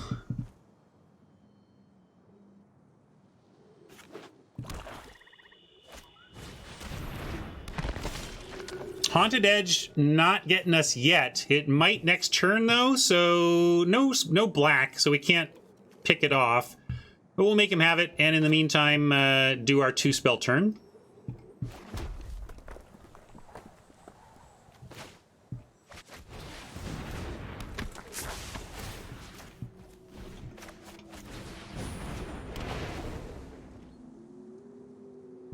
Want some land now so we don't miss the pace towards waking.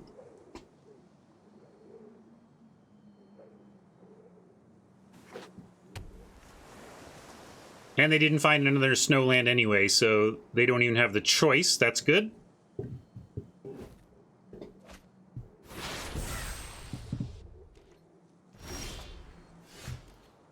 No land. We did find a struggle.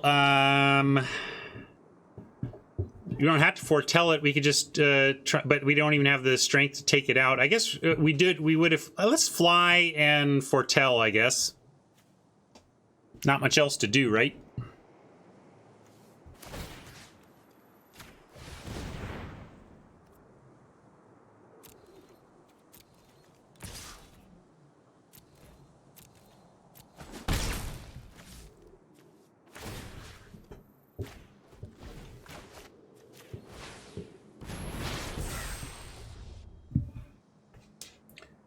Struggle is the sorcery, right? Yeah.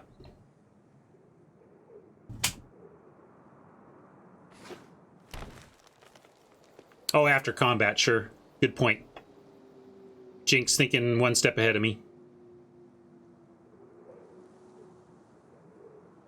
Yeah, I don't know if it's worth it either when they're not showing us this even a second snowland. There's a second one, so now they can take out the sculptor if they want, and I guess I probably would if I were them. I mean, we're stuck on lands. We'll see if they do. Now they're not going for it, giving us a window. Now I'm wondering if we do kill it, because although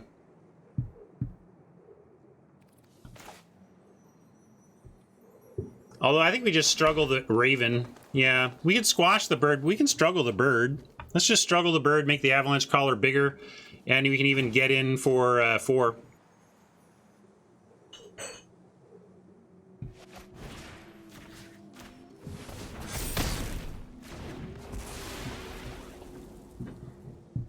And let's animate. They can't kill anything. It doesn't matter what we animate. Let's animate our tree line. I could send the sculptor, but it's an easy block, and I like representing some potential like the Veil or whatever. Better to leave the sculptor threatening mana. Of course, if I do that, I should do something like stop on first main, sell. I guess I don't need to, right? It'll let us. Well, no, it probably doesn't. I think it probably speeds through sculptor, untap. I can't remember. Does anybody know? Does Sculptor, as the ability to untap land, create the pauses? It speeds through. That's what I figured.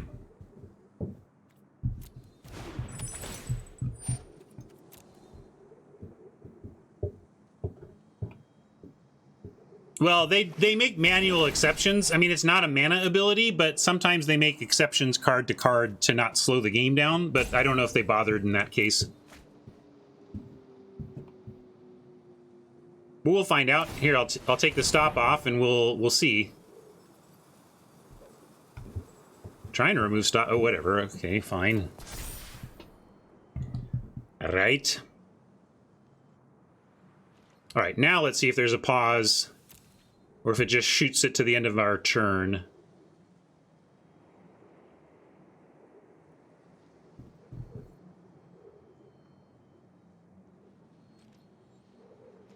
Yep, it is auto pause. So True's observation is correct, and they did not do any manual override there. And hey, we found our splash, so let's get on it. Bind up. I guess just the priest, or do we want to get rid of the rune crown? I guess just the priest. You want to wake the trolls instead? Yeah, we could do that.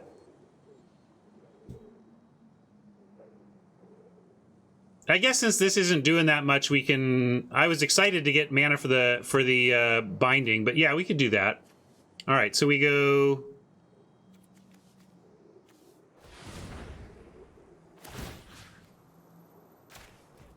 like this. I like what you're fair point, Rob, but this is really good. It knocks them off of priest mana. Like now they're down another snowland, so they can't take out 3 toughness, and really sets them back. I mean, that's brutal to get your glittering frosted land destroyed.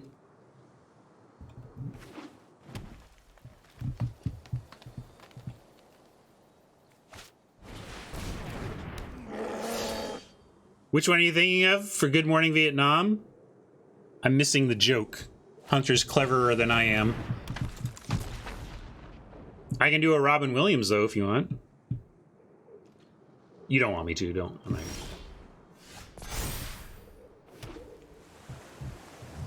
Well, can go right into a giant.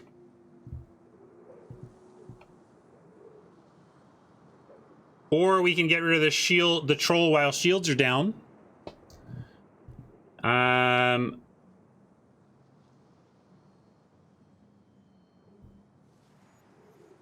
to say.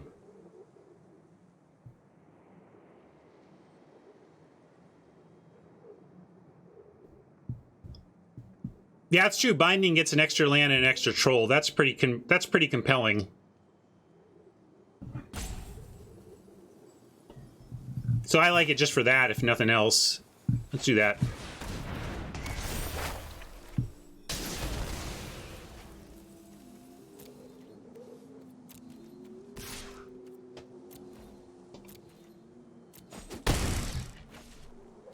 Lot of options there. I went for the one that a couple of, not a lot, a couple of options there. I went with the one that has a slightly stronger long game, which maybe is incorrect if they're at 5, but you know me. I get to control the board more. Yeah, we'll stack the triggers right. I don't have auto stack on, so we'll get the chance and we'll stack them correctly. No, we don't. There's a setting. Auto order triggered abilities. We have that off, so it will not auto order them.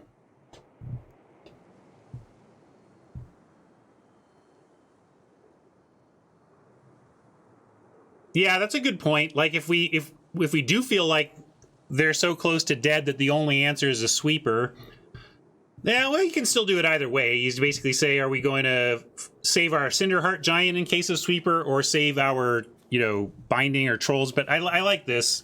Yeah, if they answer the trolls, we have a brilliant follow-up.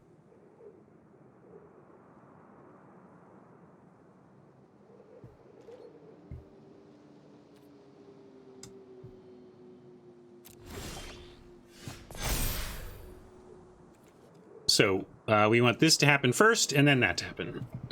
Look at us doing things correctly.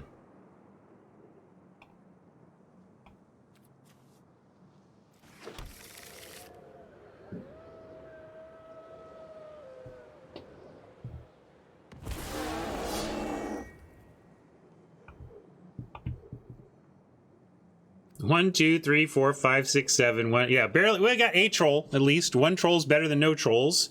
And let's see, we can crash in for how much? We got 2 snow attackers as well, so let's just do that.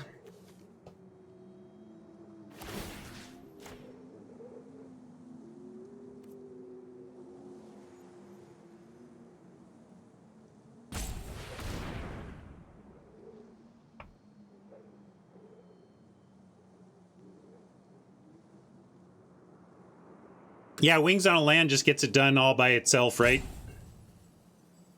So we're just gonna make a 5/4 hexproof flyer. How about that?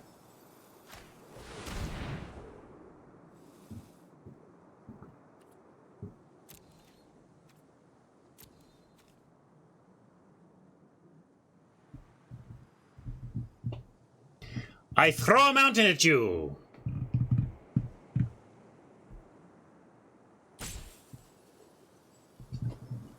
And you can see why I did like this Raven Wings. It helps us against flyers, and it is sneaky little evasion wins. Oh, yeah.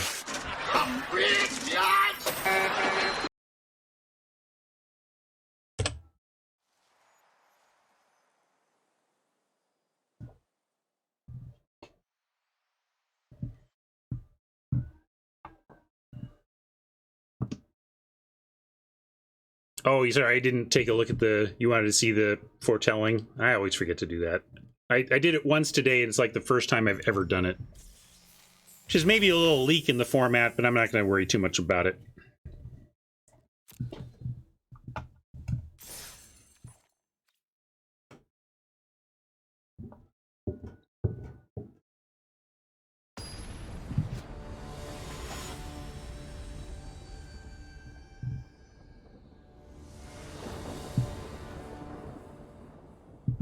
Yeah, I believe we do. I can look that up. Give me a reminder in a second. Actually, again, yeah, this is great. No black yet, but other than that, we like this start. A couple of sculptors to ramp and a behold we can cast.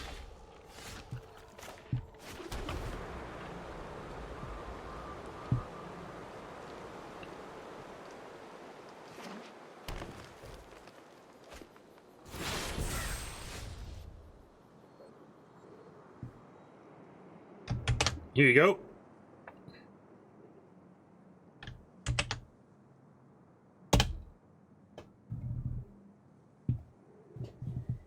What did we find? All right. Gonna go with ramping.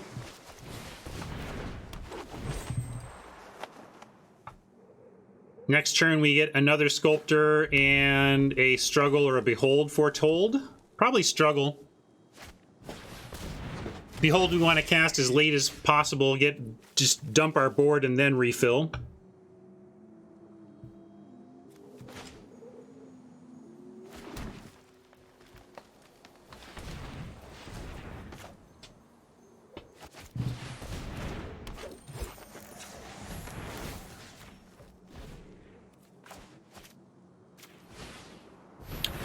Invitational is in 5 hours from right now.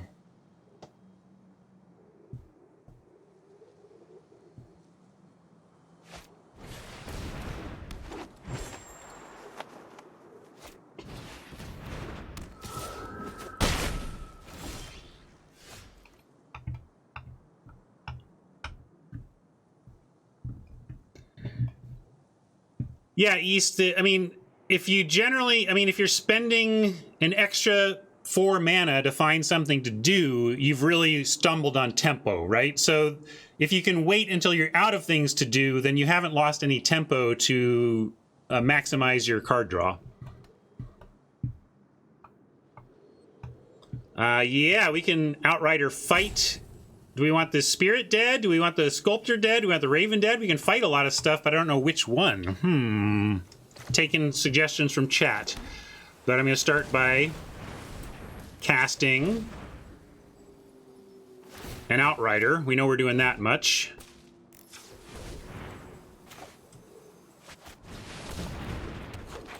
Yeah, we will be able to kill it later with Binding if we find our mana. That's a good point. All right, I'm in for Dead Bird.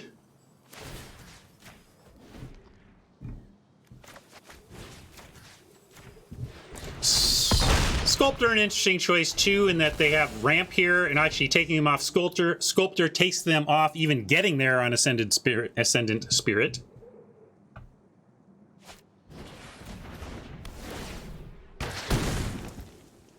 Not bad for us. We might bind the bind here.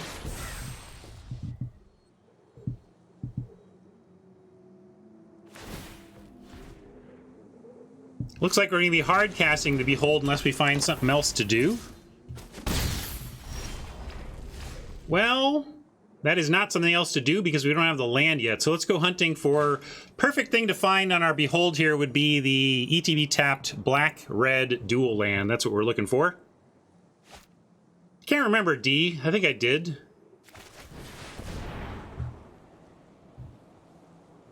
I did do my videos for the day. So if you go look at my archives, D, there should be a separate highlight for that.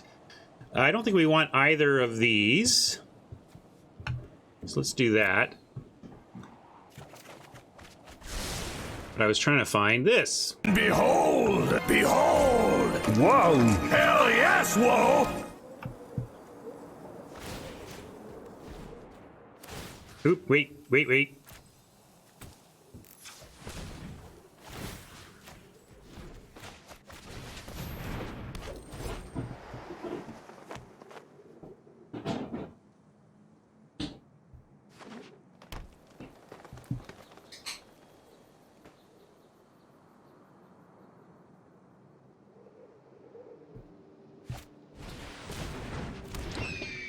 Another Raven. We do have a squash for that if we want. Still digging for black mana.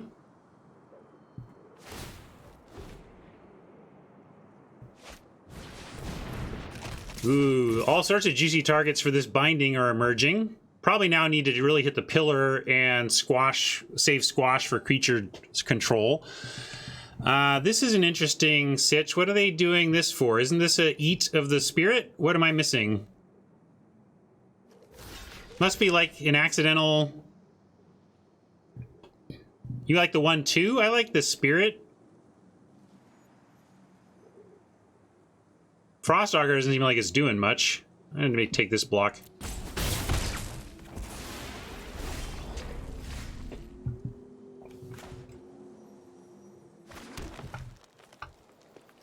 Wings on one of the sculptors gives us an air attack, and then we could even move it to another sculptor.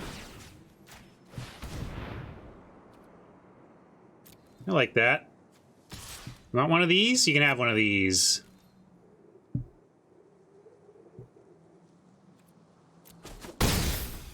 Yeah, maybe I'm playing a little cute here, and I should just squash the bird. I'll keep that in mind for next turn.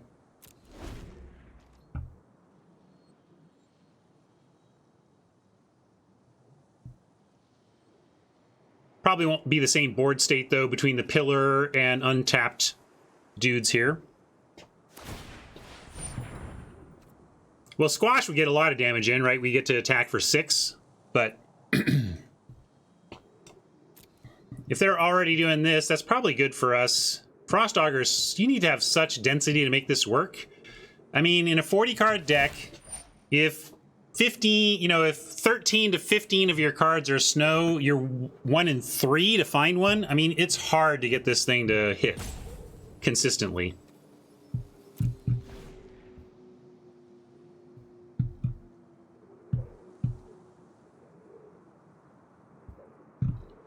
Well, the way things are shaping up, we may have our last turn's option again this turn. They have the pillar up right now, but only 1 snow.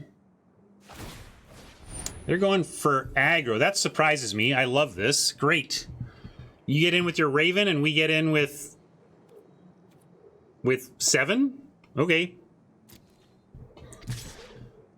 Let's see what they have after, though. Maybe they got a follow-up play that makes this a much better situation for them. Not as of yet. Could be something like a Demon Bolt, but now we found our black splash. Excellent. Run that out. Can't forget about this Frostpire. We could fire that off as needed. Right now it hurts us more than them, so we don't want to, but just observing. I like just send in first and see what they want to do.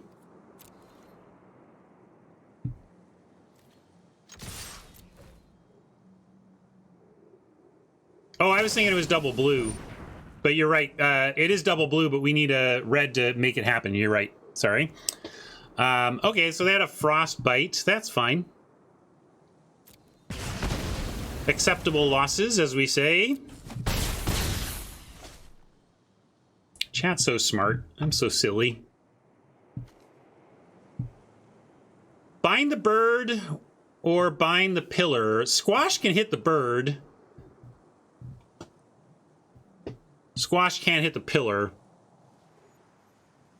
Bind the binding is also interesting. We talked about that before, but then they just start pillar. Then it's just pillar the Outrider. Which I guess makes him use a mana. Like, we can tie up a mana with that play.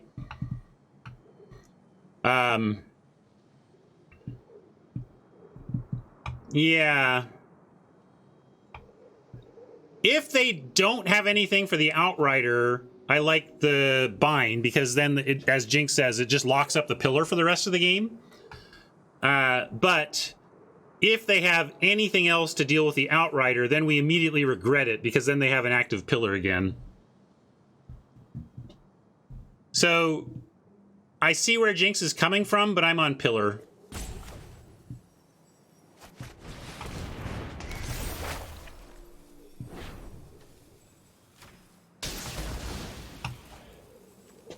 Move this over.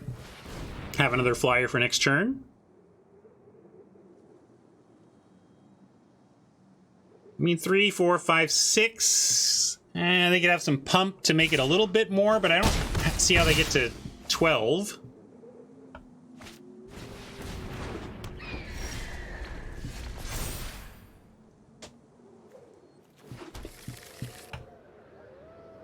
Packmate precludes our ability to play Squash. So we could Squash the Raven, send both Sculptors, then we're somewhat at risk to like losing to Pump or something.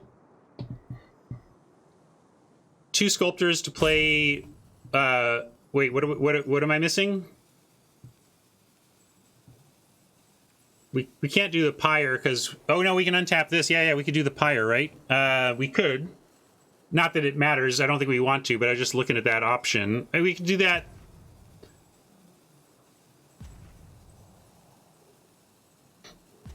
With the Highland Forest, we actually could, is what I'm saying.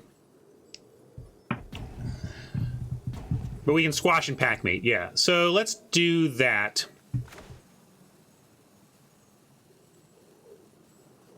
But if we do that, we should Packmate first, right? Yes. Okay, I like that. Good call, chat.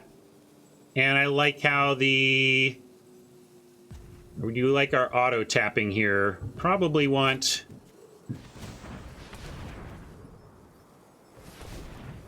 this.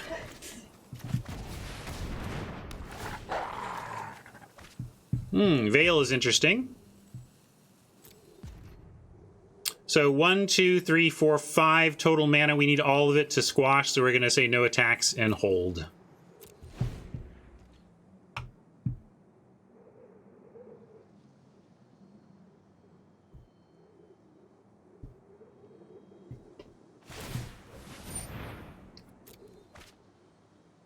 That's a good sign for us that they are looting with their very limited snow mana.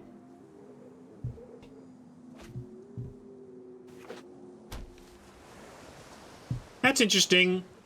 Although Wings on Packmate doesn't change the tradability, right? I like what we did.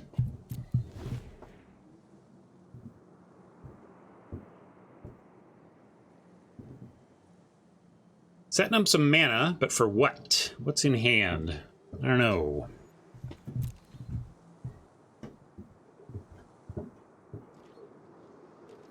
Fair enough.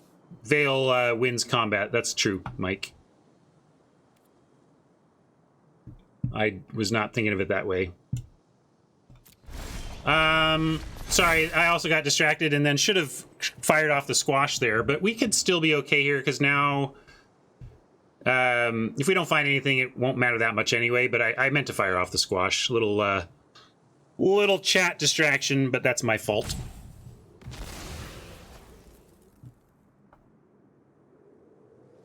Found a forest anyway, so basically it's all available to us still. D. Oh my god, D. It's a good thing I like you. Go to my videos.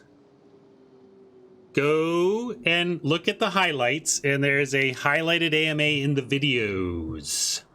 Or, yeah. All right, sorry, let me not get more distracted. Leave me alone, D. I got a game to win. So if we go, if we kill the Raven, we have 3, 4, 5, 6, 7, 8. That's not lethal, though. I don't think we can just win, but we can squash and fly. I like Jinx's line, basically. Really? Veil on unblock? Well, let's do the math. We still got to squash. Regardless, we're squashing. And now let's see. If we go... How is Veil on unblocked a win, though?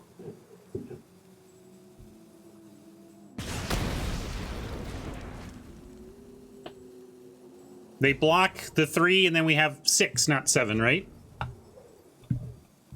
Oh, if we move the... Yeah, if we move, let's see. So we move this to here. 4, 5... Okay, gotcha. Oh, chat's so smart. Chat's so smart. I mean, they may have something here, but make them have it.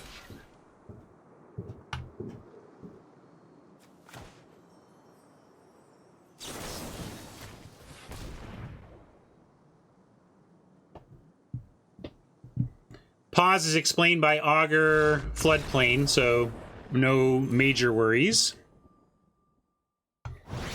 Boy, chat's been much more on top of it than me today. I feel like I'm getting some lines from chat that I should be seeing myself, but I've got the challenge of streaming too, so I won't beat myself up too much.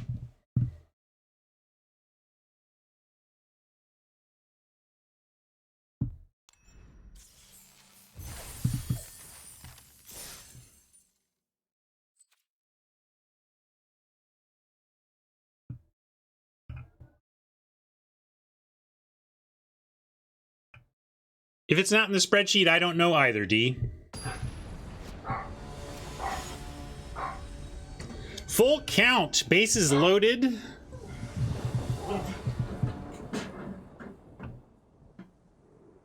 A keepable hand.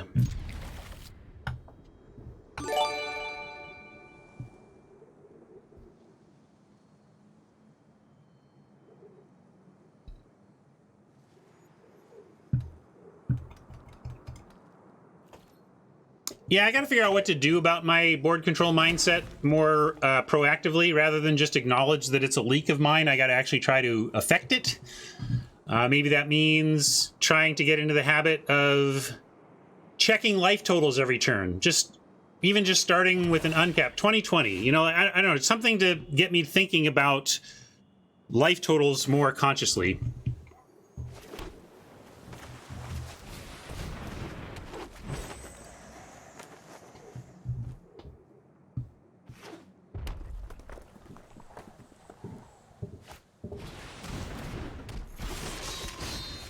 Liberator is interesting. I think let's see, if we go, we've got to play the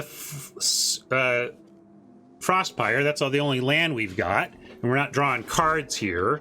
We can hold up Veil and try to block and win against the Liberator, or we can foretell the struggle, and then we don't have that because either we tap, struggle, and then we have a tapped Sculptor, or we struggle and can't untap a green for the Veil. So yeah, we can also just drop the Troll, which threatens to eat it and makes them use tools on it. Yeah, let's do that, right? Put a creature that has a natural block on makes some sense.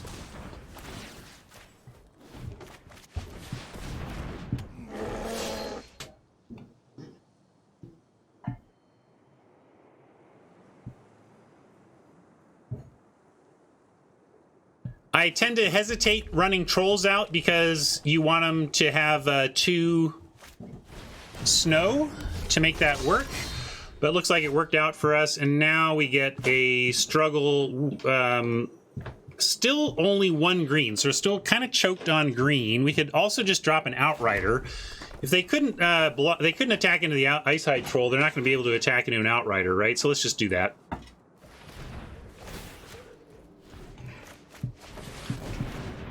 I could have sent in first, but I like staying back against this boastful pair.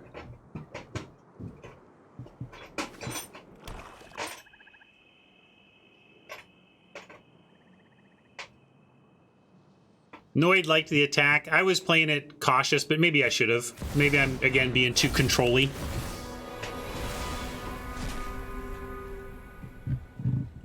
Well, do we want to fight that and get our card back? Maybe. They don't seem to be able to handle 5/5s.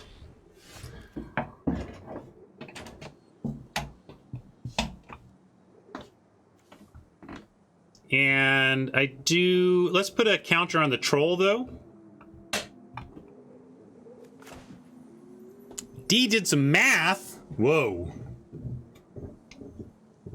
Yeah, let's think about that. Do we want attacks? Seeing as I'm not thinking of attacking, I'm thinking of staying back. Although we could send the sculptor even at this point. D did not do math. Well, somebody did. D found some math. Okay, that really did surprise me, Hat, that D did math. So do people like attacks here?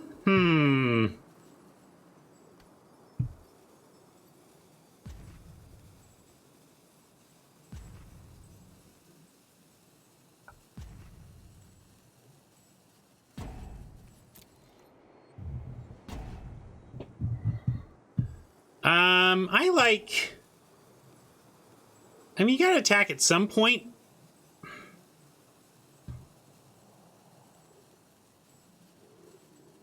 We only have 1 green available to us, so if you're looking to spend 2 green, we can't do it. Yeah, let's go ahead and send the Outrider. What do they want to do? We have another one we can make here with the struggle.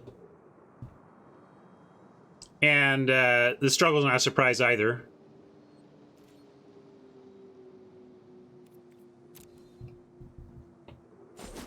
But that's what I'm saying, Rob. We don't have 2 green. We cannot struggle and veil. We have 1 forest, and it is not snow. That being said, we're going to struggle. And Icehide Troll the Valk.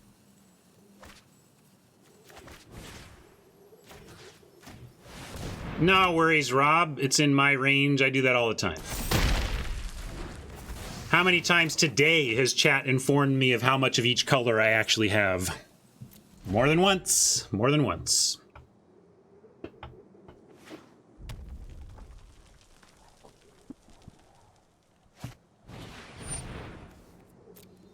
It's a lot of boasting they have coming for this Raider. This Raider could suddenly spike up to a giant. Wouldn't mind finding our Black Splash here, get this binding going, but we at least have an Outrider number 2 next turn.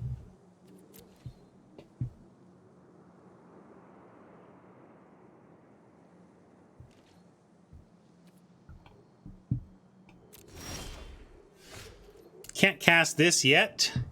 Could cast an Outrider. Do have double snow. They know about the Outrider. Can we get aggro with that Icehide Troll? Maybe it's time for Troll to hit in as well. They got to put 2 on it, even if they want to make us activate.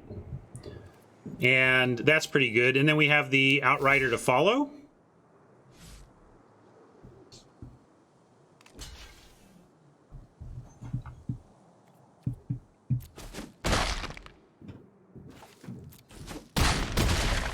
Yeah, I wouldn't be surprised either, Siriana. That's a good call. Siriana first with in before Valky goes back to Oppo's hand for Siriana.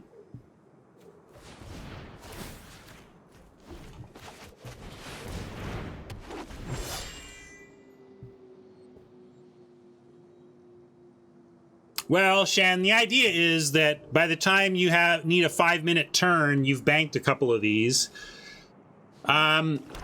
Timer stuff was a really sticky issue, honestly. Well, we're gonna start eating Liberators, or trying.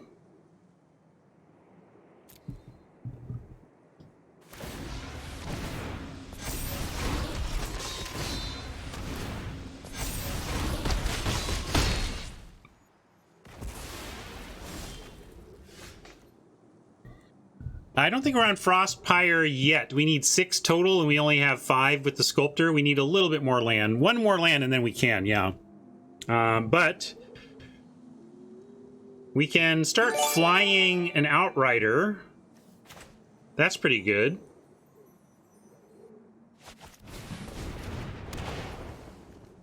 Hammer doesn't like this. Wait, says Hammer. Oh well, I'm doing my thing.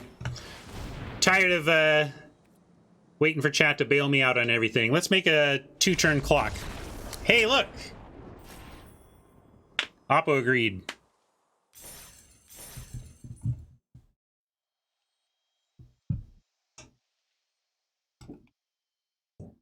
Well, look at that. I didn't even have to figure out how I could have had lethal there. I just won anyway. Must be nice. Just max winning left and right these days. Feels good.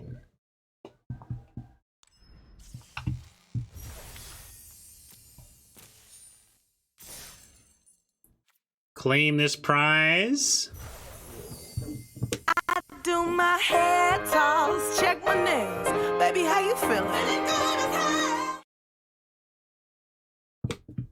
And then let's open some Kaldheim packs. Maybe we are at least 4x'd on rares now. Let's find out.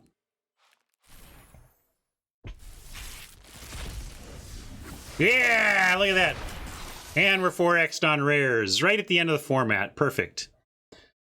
So I got to add 80 to the grind.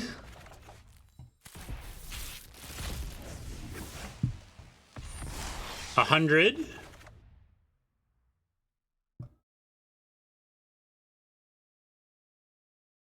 Come on, Berserker. Girls think sexy. My love for you is like a truck bouncer. 120.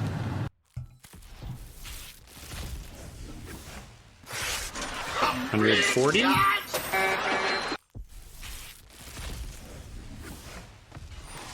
$180.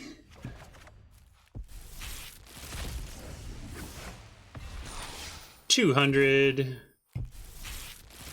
Did I miss it? Oh yeah, sorry, 160. I missed 160. There's 200. I can count by 20s. Shut up.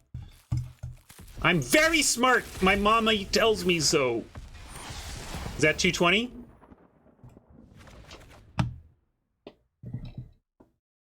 These, we wouldn't even get anything. I think that's plus 220 unless I screwed up the math again in my comedy. Say, so 280 is our total grind. 2,200 on the gems. What a payday. That's plus 980 on gems there, everybody. We called this one, what was that last? Veil, thinly veiled.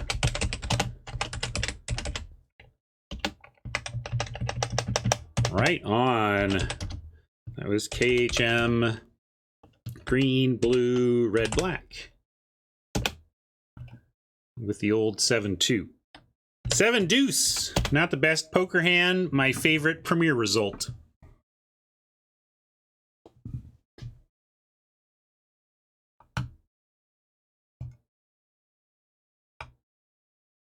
I am so smart. SMRT. I can make it myself.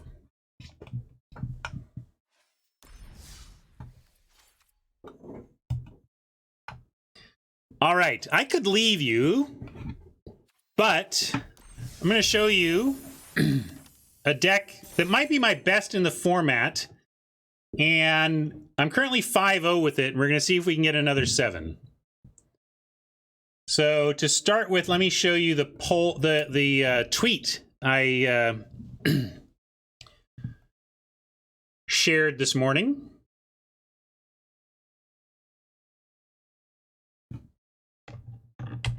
Not sure how to finish. I don't know if I have the deck built perfectly. So we're going to take a look at that. But you can take a look at this tweet that I did earlier. Let me say goodbye to YouTube friends, though. I kind of forgot that part. Not that I forgot my YouTube friends. I just forgot to let them off the hook. Thanks for hanging out for that one, YouTube friends. Another max win. Go us. Thanks, chat, for the help in that one. Definitely chat saw some lines, at least before I did, and I think in some cases before I was never gonna. So a little bit bailed out by chat, and of course I made some streaming punts too. So that is how it all balances out. I haven't mentioned this in a while, and we haven't actually ran the numbers in a while, but we compared my offline numbers to my online numbers, and my offline numbers were just a smidge better. So it's kind of like my streaming punts effectively cancel out my chat help as we as we did the numbers a while ago. But anyway, that's interesting to me, and I'll see you next time, YouTube friends. Next video up should be the next invitational. I'm doing that this afternoon.